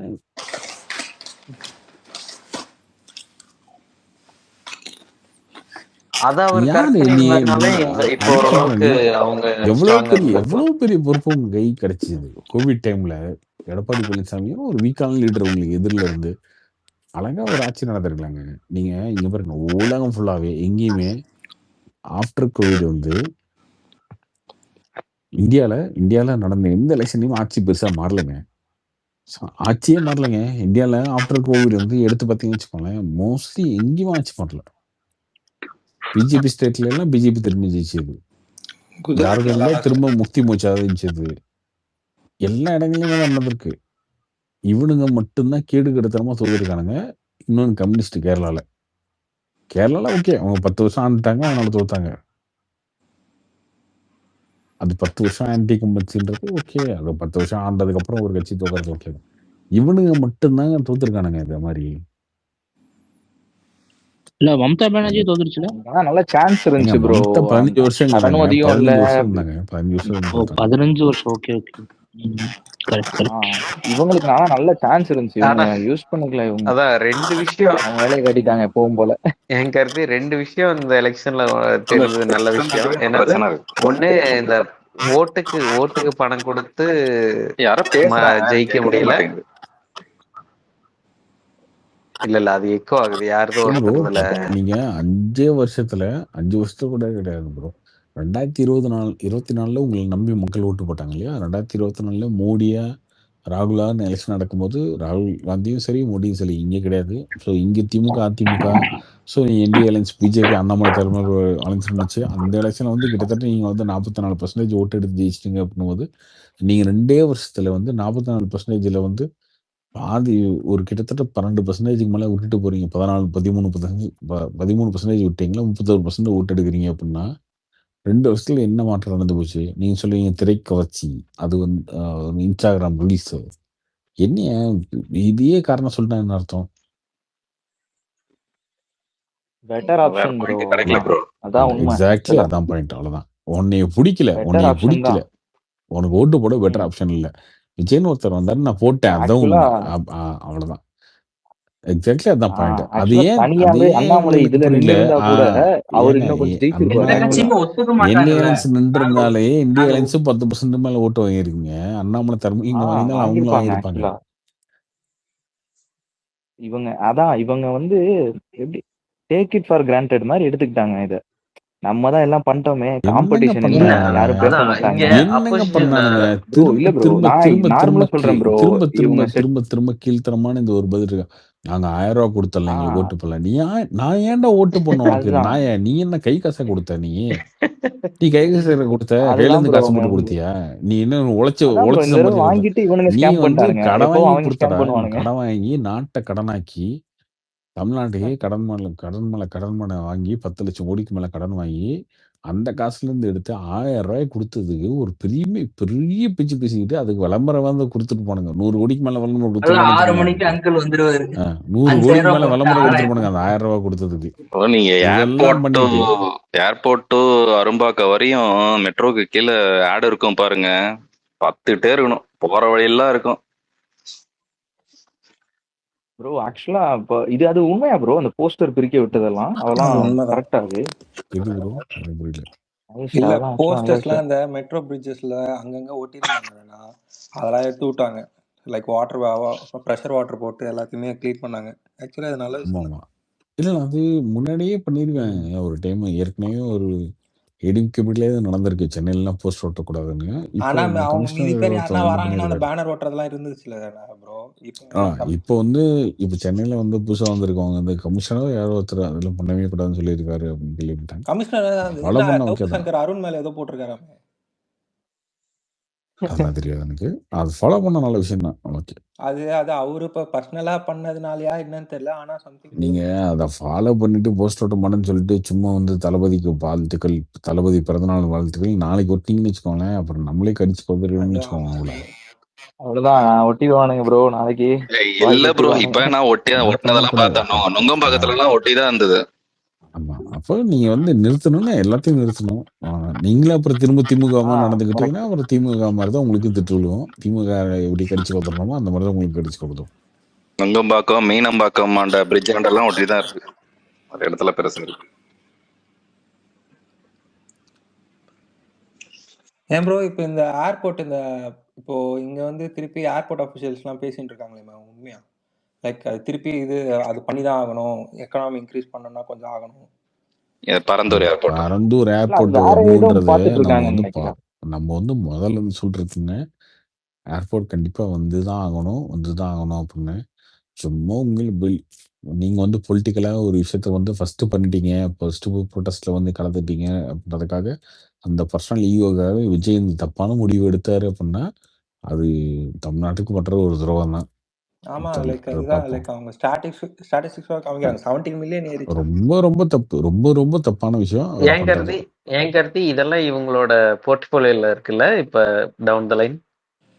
ஏர்போர்ட் வராதுண்ணா. போட்டு இ- வராம நீங்க இல்லைங்க தடுக்கிறது இந்த இந்த இந்த தமிழ்நாட்டை வந்து இஷ்யூஸ் எல்லாம் தமிழ்நாட்டை இருக்குன்னு வந்து சொல்றேன். மேற்கொண்டு பின்னாடி இந்த திருப்புறதுங்க. இஷ்யூஸ் எல்லாம் டவுன் த லைன் இவங்களோட ஆட்சியில இருக்குல்லன்னு சொல்றேன். இருக்கு எப்படி கார்த்திக்? டெஃபினட்டா இருக்குல்ல. இதெல்லாம் எப்படி ஹேண்டில் பண்றாங்கன்றது அது அடுத்து அது தெரியாது. ஒரு அது பெரிய ஓகே. இதுதான். நம்ம தான் ரோடு போறதுக்கே வந்து எதிர்க்கிற சீமானோட ஃபாலோவர்ஸ் ஆச்சு. விடுங்க, நாங்க அதை நான் பத்தி ரோடு எல்லாம் கட்டின ஓட்ட அப்படின்னு நீங்க கேட்டாங்க. ஏங்க விடுங்க, அதெல்லாம் விடுங்க, அதெல்லாம் முடிச்சது விடுங்க. ஏன் போயிட்டு அதை பேசிட்டு இருக்கீங்க? இன்னைக்கு என்ன நடக்குதோ அதை பேசலாம் ஏர்போர்ட்டை வாங்க. வந்தே ஆகணுங்க. நீங்க பாருங்க, இப்போ நீங்க கட்ட ஆரம்பிச்சீங்கன்னா இப்போ 2026 2030 31 அந்த ஏர்போர்ட்டே முடியும் ஃபங்க்ஷன் ஆகி ரன் ஆகுறது. 7 years ஆயிடும் ப்ரோ. 7 to 8 years ஆயிடும். அந்த அப்புறம் லைசன்ஸ் எல்லாம் வாங்குவாங்கல்ல ஃபுல்லா.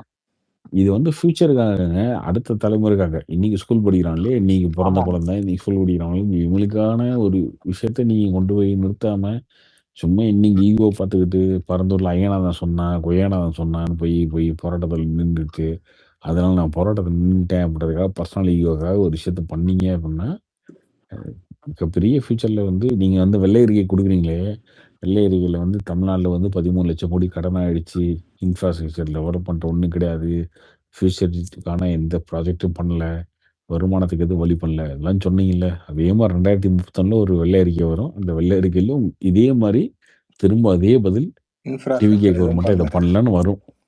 அதுதான் நடக்கும். இதெல்லாம் நீங்க பண்ணலன்னா.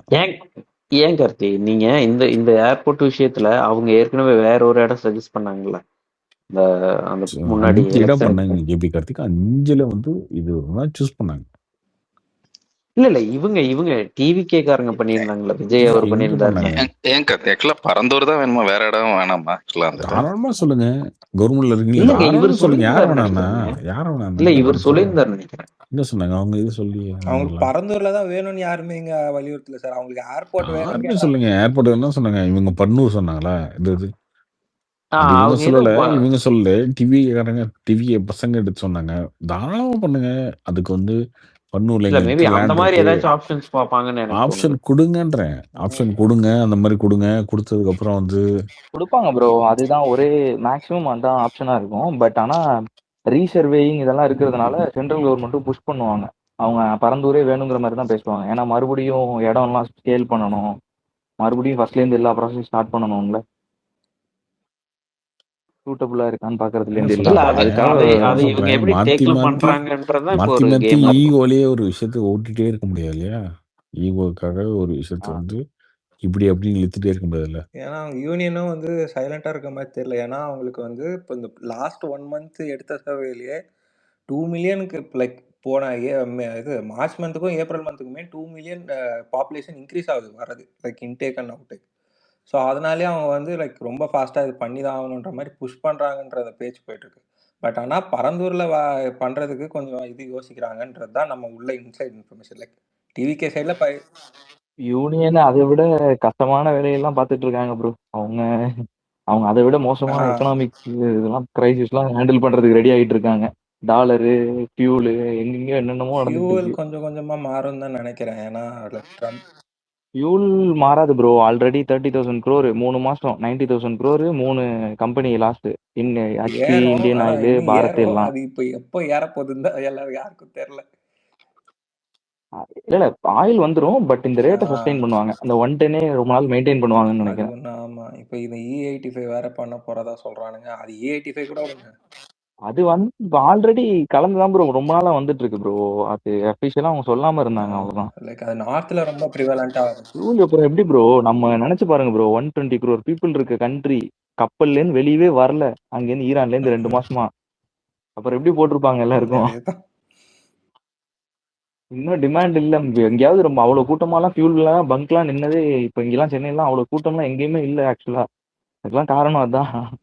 இப்போ நம்ம எதனா ரிசர்வ் அது ஆக்சுவலி அவங்க என்ன சொல்கிறாங்கன்னா, முன்னாடியே வந்து நீங்கள் வந்து பேசியிருக்கணும். அப்போல்லாம் வந்து இந்த ராகுல் காந்திலாம் நம்ம இதில் எல்லாத்தையும் விற்கிறதுலே இருந்தார். அப்போவே மோடி வந்திருக்கலாம் அப்படின்னு தான் பேசுகிறாங்க. ஜியோ என்ன அதெல்லாம் சொல்றீங்க? வந்து இங்க பாருங்க மோடி இல்லை வந்து சார், அப்போ ராகுல் காந்தி இந்த டைமில் அபுதாபி கிட்ட அந்த ஆயில் ரிசர்வ் இருந்துச்சு. ஸோ அப்போவே வந்துட்டு நீங்கள் இன்சைட் வாட்டர் கேனல் மாதிரி நீங்கள் அப்போவே ஐடியா பண்ணியிருந்தீங்கன்னா, லைக் இப்போ ப்ரெசென்ட் வந்து ஈரான் வந்து பண்ணிட்டு இருக்க மாதிரி, அந்த மாதிரி இல்லாமல் நீங்கள் இப்போ வந்து சஃபர் ஆகிறதுக்கு நீங்கள் அப்போவே பேசியிருக்கலாம். அப்போ அவங்க ப்ரோ வந்துட்டு அது வேர்ல்டு ஃபுல்லா ஆகுதுங்க. சஃபர் இந்தியா மட்டும் ஆகலைங்க. அதெல்லாம் எதுவும் ம். பேசவே முடியாது. நம்ம என்ன அமெரிக்காவா? போய் வெனிசுலாவை ஏங்க கைப்பற்றுற மாதிரி உண்மையை கைப்பற்றி சொல்ல நம்ம என்ன போனா எடுத்து இந்தியா வச்சுக்க இது முடியுமா? உலகத்திலேயே வந்து கம்மியா வந்து பெட்ரோல் பைஸ் டீசல் பைஸ் ஏத்திருக்க கண்ட்ரி இந்தியா தாங்க. ஆமா இதெல்லாம் இஷ்டத்துக்கு இந்தியா தான் டபுளா ட்ரிபிளா ஆக்சுவலா. ஏத்தி வச்சிருக்கானுங்க. ஃபியூச்சர்ல எல்லாம் எங்க $110 இருக்கு ஒரு பேரல். நம்ம ஊர்ல தான் நம்ம ஊர்ல தான் ஓரளவுக்கு அது மெயின்டைன் பண்ணி வச்சிருக்காங்க. அதனால ஏன் $7 தானே ஏத்திருக்காங்க நம்ம ஊர்ல. அதெல்லாம் பெரிய அதான் விஷயம் சொல்றேன். மத்தவங்க டபுளா ட்ரிபிளா ஏத்தி வச்சிருக்காங்க. அவனுங்கெல்லாம் 100னா 200 300 வித்துட்டுக்கானுங்க அங்க இங்கேயும். நம்ம தான் ரொம்ப சீப் ஆக்சுவலா. ஆனா அதுக்கு தான் ப்ரோ இவங்க அதை மெயின்டைன் பண்ணுவாங்க கொஞ்ச நாள் அப்படியே ஒரு 110 112 அந்த மாதிரி கொஞ்சம் ரொம்ப நாள் மெயின்டைன் பண்ணி மறுபடியும் காசு பார்க்கணும். இல்லைன்னா வேற வழி கிடையாது. அவங்க ப்ராஃபிட் ஏத்தலாம்னா அவனுங்க இப்போ ஆல்ரெடி மறுபடியும் டென்ஷன் ஆயிட்டு இருக்கு ப்ரோ. இப்போ ட்ரம்ப் வேற சும்மா இல்லாம ஏதேதோ பேசின்னு இருக்காரு. அதனால அவன் மறுபடியும் எல்லாரையுமே ஈரான் பிரச்சனை ப்ரொவோக் பண்ணி பண்ணாலும் விட்டுட்டான் பண்ணுவானுங்க. ப்ரோ. அதான் இங்க பிரச்சனை. சைலண்டா பேசுற மாதிரி வந்து பேசிட்டு அவர் இல்ல ப்ரோ, கடைசி ட்ரம்ப் டேர்ம் வந்து ப்ரோ. நேத்தே வந்து அதான் ஜாலியா இருக்காரு. இல்ல சைன் பண்ணிட்டாரு ப்ரோ, ஈரானோட வந்து சமாதானம் போறேன்ட்டு. அது சைன் பண்ணிட்டாரு ப்ரோ. ஆனா அந்த ஆளு கொஞ்சம் சைக்கு ப்ரோ. அதெல்லாம் நம்ப முடியாது அவன் ப்ரோ தான் அவனெல்லாம். சொல்ற தள்ளி மாதிரி சொல்லிட்டு வச்சிட்டாங்க. போயிட்டானே. டிப்ளமசி இருந்தா ஓகே, இல்லைன்னா நான் மிலிட்ரியா இறக்குவேன்னு சொல்லிட்டு தானே போறான் சைன் பண்றப்பவே. இல்ல அது சைன் பண்ணதுக்கு அப்புறம் அவங்க இப்போ ப்ரோ அவரு தெரிஞ்சுக்கிட்டாங்க ஆக்சுவலா ட்ரை பண்ணாரு. திருப்பி இன்னைக்கு இஸ்ரேல் ஏதோ அவர் லெபனான் ஈரானே மேல போட்டிருக்காங்கன்னு நினைக்கிறேன். ஆக்சுவலா 4 நாள் முன்னாடி என்ன சொன்னாருன்னா, நான் வந்து ஈரானுக்குள்ள எல்லாரையும் இறக்குறேன். அந்த வெனிசுலா கேப்சர் பண்ண மாதிரி ஈரானோட ஃபியூல் கெப்பாசிட்டியை நான் கேப்சர் ஆமா, பண்ணிடுவேன்னு அது சொன்னாரு. நான் பவர்ஃபுல்லா நேற்று சைன் பண்ணிட்டாரு பீஸ் ட்ரீட்டி. அது அப்புறமா அதுதான் என்ன அளவு ஆச்சரியம் தெரியல. இல்ல அதை பாவம். திருப்பி முன்னாடி ஸ்டாப் அதை பண்ணிட்டாங்க. பயங்கரமான ட்வீட்லாம் போட்டிருந்தாரு. இருங்க நாளைக்கு காலைல ஈரான் இருக்குதா இல்லையா பாருன்ற மாதிரி இருந்துச்சு அந்த ட்வீட்டு. அதெல்லாம் ஒரு மாசம் முன்னாடியே போட்டாரு ப்ரோ. அவர் அதெல்லாம் சரிக்கல ப்ரோ. ஆக்சுவலா மோடி கவர்மெண்ட் இந்த ஜியோ இது சூப்பரா பாலிட்டிக்ஸ் ஹேண்டில் இல்ல பண்ணிட்டாங்க. சீரியஸ்லி. இவ்வளவு பெரிய அதெல்லாம் கிரைசிஸ் வேற யாராவது இருந்தாங்கன்னா சொதப்பி தள்ளியிருப்பானுங்க இதெல்லாம். யார் கூட எல்லாம் ஃப்ரெண்ட் ஆகணுமோ கரெக்டா வச்சிருக்காரு. அதெல்லாம் சத்தியமா சொல்றேன். ஃப்ரெண்டு அதெல்லாம் எடுத்த விஷயம் ப்ரோ. இப்போ ஃபியூல் இல்ல, கோல்டு பிரைஸ் போயிட்டு இருக்கு, ரிசர்வ் பேங்க் ஆமா, டாலரை வித்துட்டு இருக்கு, எல்லாம் கண்ணாமனா நடந்துட்டு இருந்தப்பையும் கவர்மெண்ட் ஓடிடுச்சு. நமக்கு விலை என்ன ஒரு $2 $3 எல்லா பொருளும் ஏறி இருக்கு. நம்ம அவ்வளவுதான். இந்த சடன் ஃபாலோ எதுவும் ஆகல. அது எவ்வளவு வேரியேஷன். ஆக்சுவலா நான் இது ஒத்துக்கிட்டாகணும். காங்கிரஸ் கவர்மெண்ட் இது இருந்திருந்தாங்கன்னா இந்நேரம் ஸ்ரீலங்கா காலி பார்ட் 2 ஆயிருந்திருக்கும். ஆயிருப்போம். அதான் எக்ஸாக்ட்லி உண்மை. அது ஸ்ரீலங்கா ஆக்சுவலா பார்ட் 2 ஒத்துக்கணும். ஆயிருப்போம். நல்ல வேலை இருந்ததுனால. கார்த்திக் ப்ரோ, நீங்க போட்டீங்களா ப்ரோ கோல்டு விலைலாம் வந்து ஏற போகுதுன்ட்டு? அது என்ன கதை ப்ரோ? ப்ரோ மறுபடியும் ஏறிடும் 40%. எப்படி அவ்வளவு ஸ்பைக் ஆகும்னு நினைக்கிறீங்க? 40%லாம் ஆகிறதுக்கு சான்ஸ் இல்ல ப்ரோ 18K கிட்ட வந்துடும் ப்ரோ. வேற ப்ரோ யூஎஸ்ல ஃபெட் ரேட் ஏத்துறேன்னு சொன்னதுனால தான் ப்ரோ இப்போ கோல்டு இறங்கியிருக்கு ஆக்சுவலா. அது இந்த போர் முடிஞ்சிருக்குன்னு அங்க மறுபடியும் இருக்கிற பேப்பர் ட்ரேடர்ஸ் ஏத்திடுவானுங்க தானே ப்ரோ. ப்ரோ இதோட ப்ரைஸே இது பண்றது. ஸோ அது அவ்வளோ சீக்கிரமா எவ்வளோ 40% ஏறும்னு நினைக்கிறீங்க? ஒரு 27 மிட் மாதிரி ப்ரோ அப்படி ஏறிடும் ஆக்சுவலா. ஏன்னா உங்களுக்கு மார்டேஜோ இல்ல எந்த இப்போ எப்படியும் கம்பெனி ஐபிஓஸ் ஃபெயில் ஆயிடும் ப்ரோ. இப்போ ஸ்பேஸ் எக்ஸ் அடிச்சிட்டாங்க, காசு நல்லா பார்த்துட்டாரு. இந்த மாதிரி ஒரு 5-6 கம்பெனி இப்போ அடுத்து இந்த கிளாடா அது வரப்போகுதுன்னு நினைக்கிறேன். இந்த மாதிரி கொஞ்சம் கொஞ்சம் கம்பெனி போட்டு ஏத்திடுவானுங்க ப்ரோ. ஏஐ பூம் வெடிச்சோடனே காசுக்கு எல்லாரும் கோல்டு மார்டேஜ் பண்ணுவாங்கல்ல ப்ரோ, லோன் வாங்குவாங்கல்ல பேங்க்ல நிறைய. ஃபெட் ரேட் மறுபடியும் கட் பண்ணுவாங்க ப்ரோ. ஆமா, அது என்ன உண்மைதான். அது இவனுங்க எப்படின்னா நான்லாம் இப்போ ஐடியில தான் ஒர்க் பண்றேன். ஏஐ வச்சு ஓரளவு பண்ணலாம். ஆனா ஏஐ எல்லாம் ஃபுல்லாலாம் கிடையாது ப்ரோ ஆக்சுவலா. அதுதான் இவனுங்க பண்ற பயமுத்துற மாதிரிலாம் எதுவும் இல்லை. அந்த அளவுக்குலாம் இல்லை. பயமுறுத்துற மாதிரி இல்ல ப்ரோ. அது பயமுறுத்தலாம். ஆனா என்னன்னா நம்ம ஆள் பாக்குற வேலையை விட ஏஐக்கு காசு அதிகம். அதுதான் உண்மை. லைக் உங்களுக்கு அது தெரிஞ்சிருந்தா உங்களுக்கு உங்களோட வேல்யூ இன்க்ரீஸ் ஆகும். அதுதான் நம்ம வேல்யூ நம்ம இன்க்ரீஸ் பண்ணிக்கலாம் அது தெரிஞ்சுக்கிட்டு. ஆனா ஏஐயோட காஸ்ட் யூசேஜ் காஸ்ட் வந்து ரொம்ப அதிகம் மனுஷனோட. ஒருத்தவனுக்கு 30,000 சம்பளம் கொடுத்து உட்கார வச்சிடலாம். அதே வேலையை ஒரு ஏஐட்டு கொடுத்தீங்கன்னா அது பில்லு 60,000 ரூபாய் கொடுக்கும். நம்ம ப்ராப்பரா ஃபங்க்ஷனலா பண்றேன்னு சொல்லி எல்லாத்தையும் பயங்கரமா பண்ணி இல்ல ப்ரோ, அது இந்த ஸ்டேஜ்ல வந்து ஜாஸ்தியா இருக்கும். மேபி ஃபியூச்சர்ல அது கம்மியா இருக்கான வாய்ப்பு இருக்கா எப்படி ப்ரோ? கஷ்டம் ப்ரோ. டிபெண்டன்சி உங்களுக்கு அதிகமாயிடுச்சு. நிறைய ஹார்ட்வேர்லாம் வேணும்ல ப்ரோ. இப்போ டெஃபினட்டா ஒரு 2 கம்பெனி தான் செமிகண்டக்டரே தயாரிக்கிறாங்க. கிராபிக்ஸ்க்கு ஜிபி வேணும்னா அந்த 2 கம்பெனி தான் போகணும். எல்லாமே உங்களுக்கு ரொம்ப கம்மி ஆப்ஷன்ஸ். அவன் எவ்வளவு வேணாலும் விலை ஏத்திட்டே போவான் அவன் லாபம் பார்க்க. நீங்க வேணா பாருங்க, போன் ரேட்டே எல்லாரும் பிசினஸ் தானே பண்றாங்க. எவ்வளவு டபுள் ஆக போகுதுன்னு மட்டும் பாருங்க. இன்னும் கொஞ்ச நாள்ல வாங்குறதா இருந்தா சீக்கிரமா வாங்கிருங்க அந்த போன். அந்த அளவு வேணும்னா ஏங்க ஆல்ரெடி ஏறிடுச்சுங்க. ஆல்ரெடி அது எனக்கு அதான் ஆச்சரியமா இருந்துச்சு. ஏன்னா ஒன் பிளஸ்லாம் ஏத்திட்டானுங்க. ஒன் இல்ல பிளஸ்லாம் 4000 இவ்வளவு 5000 நாளா ஏத்திட்டானுங்க எல்லா இவ்வளவு ஃபோனும். நாளா நான் வாங்கின போன் எல்லாமே ரேட் குறைஞ்சிட்டு தான் இருந்திருக்கு. இப்பதான் நான் வாங்கின போன் ஒண்ணு அதிகமாயிருக்கு 2000 ரூபாய். வாங்கி 2 மாசம் ஆகுது, 2000 ரூபாய் அதிகமாயிருக்கு.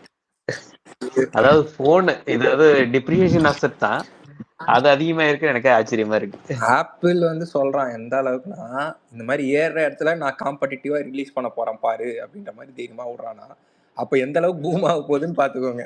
அதுதான் நான் சொல்றேன். ஸ்பேர்ஸ்லாம் சீரியஸ்லி டிபெண்டன்ட். அதே மாதிரி தான் ப்ரோ, பழைய டெக்னிக் தான் ப்ரோ. எந்த கண்ட்ரி ஜப்பான் கம்மியா இருக்கும், துபாய் அந்த மாதிரி கண்ட்ரி எல்லாம் பார்த்து வச்சுட்டு அங்க இருந்து போன் வாங்கிக்க வேண்டியதுதான். இல்லைன்னா யூஎஸ்ல பிளாக் ஃப்ரைடே சேலு, வேற வழி கிடையாது இனிமெல்லாம். அது ஆனா பண்றானுங்க பாருங்க கொள்ளை. இந்த வாட்டி 18 இருக்காது, வெறும் 18 ப்ரோ மட்டும் தான். ஏன்னா ஃபோல்டு வருது, அதுக்கு இது பண்ணுன்ட்டு. அப்பா டே சாமி, அவனுக்கு ஒரு 18 ப்ரோ மட்டும் தானே? 18 வராதான் ப்ரோ. 18 ப்ரோவோ ப்ரோ மேக்ஸ் ஃபோல்டு மட்டும் தான். 19 19 வர போறது இல்ல, டைரக்டா 20. ஏன்னா அவனுங்க ஓஹோ போன வாட்டி பண்ணாங்க ஞாபகம் இருக்கா? 8 வந்துச்சு, அவ்வளவுதான். 9 வரல, டைரக்டா 10 வந்து 10th anniversary கொடுத்தாங்க. ஆமாமா எக்ஸ் இவனுக்கு போட்டு 20 விட்டானுங்க. எப்படி லீக்ஸ் வந்துச்சுன்னு தெரியல. ஆனா எல்லாமே ஒரு லெஜிட்டான வருஷம் கழிச்சு வருமா இல்ல அப்பயோ அடுத்த வருஷம் வந்துருமா? 2027ல.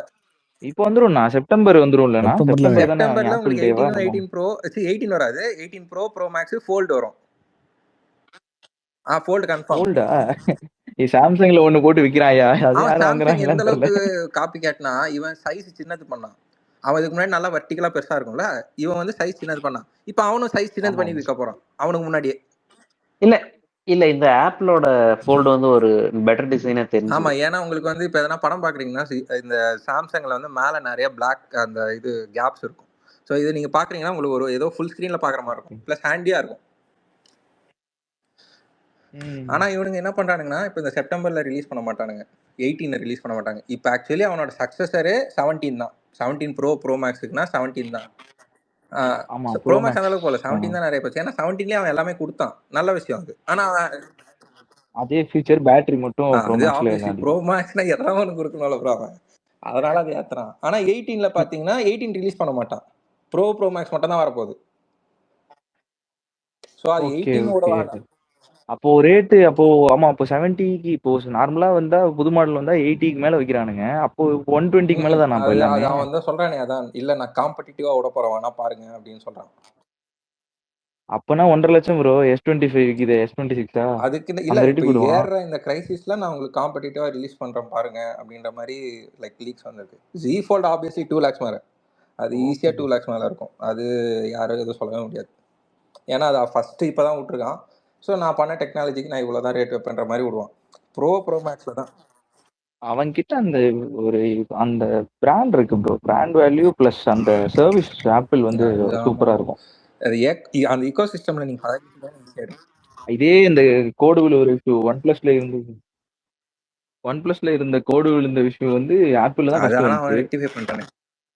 அவனா சரி பண்ணி இவன் கொடுத்துட்டான். இந்த நெக்ஸ்ட் அப்டேட்ல வந்தா வரும்ன்ற மாதிரிலாம் லீக்ஸ்லாம் வருது ப்ரோ. இந்த OnePlus 15 வேற மாத்துறானுங்களே. ஸோ அதில் வந்துட்டு யூஏ எல்லாம் வேற மாதிரிலாம் இருக்கும். ஸோ அதனால உங்களுக்கு அப்டேட் வரப்போ சான்சஸ் இருக்கு. ஸோ அப்டேட் ரிலீஸ் ஆனாலும் வெயிட் பண்ணுங்கன்ற மாதிரி நிறைய பேர் ஒரு பக்கம் பேச்சு. அது இன்னொரு பக்கம் என்னன்னா, இவனுங்க அதான் 2027ல 18 விடுவானா இல்ல டேரக்டா 20 விடுவானான்னு அது ஒரு பக்கம். 18 உங்களுக்கு இந்த வாட்டம் செப்டம்பர்ல வராது, கன்ஃபார்ம் அது வராது டைரக்டா. ப்ரோ இப்போ ஆனா எப்பவும் விட்டுருவானுங்களே ஒரு செப்டம்பர்ல ஒண்ணு, அதான் இப்ப ஏதாவது செப்டம்பர்ல ஒரு 18 ப்ரோ விட்டுருவானுங்களே போன், ப்ரோ ஏதாவது ஒரு மேக்ஸ் போன் மாடல் Z விட்டுருவானுங்க Fold வருஷம் அந்த வருஷம். ஃபோல்டு வரும். 18 வராது.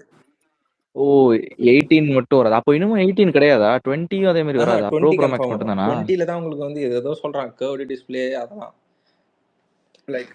ப்ரோ இப்போ யாரோ ஓவர்சீஸ்ல ஃபோன் வாங்குறது பற்றி சொன்னீங்களே, ஆக்சுவலாக வந்து அது எனக்கு தெரிஞ்சு பெட்டர் ஐடியா இல்லை. நான் வந்து S23 அல்ட்ரா வந்து நான் யூஎஸ்ல தான் வாங்கினேன். ரேட்டு படி பார்த்தா செம கம்மி. ஆக்சுவலாக 1,24,000 இங்கே இருந்தது. நான் 80க்கு வாங்கினேன். அப்போ எனக்கு ரொம்ப நல்லா தான் இருந்துச்சு அது. ஆனால் இப்போ எனக்கு 3 years ஆகிட்டு சாஃப்ட்வேர் அப்டேட் க்ரீன் லைன் வந்துருச்சு. ஓகேவா? அந்த க்ரீன் லைனுக்கு இப்போ நான் ஒன்றுமே பண்ண முடியாமல் உட்காந்துருக்கேன். என்னன்னா இன்டர்நேஷனல் வாரண்டி சாம்சங் கிடையாது. அது இல்லாமல் அந்த க்ரீன் லைனுக்கு வந்து எக்ஸ்டெண்டட் வாரண்டி இந்தியாவில் மட்டும்தான் இருக்கு. நான் யூஎஸ்க்கு கொடுத்து கூட சரி பண்ண முடியாது. அதனால ஒண்ணுமே பண்ண முடியாம உட்காந்துருக்கேன் நான். ஸோ ஓவர்சீஸ் ஃபோன்ல இந்த ஒரு பிரச்சனை இருக்கு. இந்த இன்டர்நேஷனல் உங்களுக்கு ஃபோன் என்ன ஆகும்னு தெரியாதுல்ல, என்ன வேணா நடக்கலாம். கரெக்டா அந்த 1 year தான் நம்மள பரம் வச்சுக்க முடியும். ஏதாவது அதுலதான் ஆப்பிள் கேம் வந்துட்டு அவனோட கேர் பிளஸ் போட்டுருவான். ஸோ உங்களுக்கு எங்க இருந்தாலும் அது வந்து நீங்க கேர் பிளஸ்ன்றது எல்லாரும் போட மாட்டாங்க. அது. ஆமா, இன்சூரன்ஸ்ன்றது அது கரெக்ட் அது தான். வந்து இப்போ நீங்க இன்சூரன்ஸ்னு போடாம இந்தியன் வாரண்டி இல்லாம ஓவர்சீஸ் ஃபோன் செம ரிஸ்க். அது இல்லாம இன்னொரு பெரிய பிரச்சனை என்னன்னா நெட்வொர்க் பேண்ட்வித். இப்போ என்னோட S23 வந்து எனக்கு 5G ஜியோல ஒர்க் ஆகாது. நான் இதுக்காகவே ஒரு eSIM வாங்கினேன்.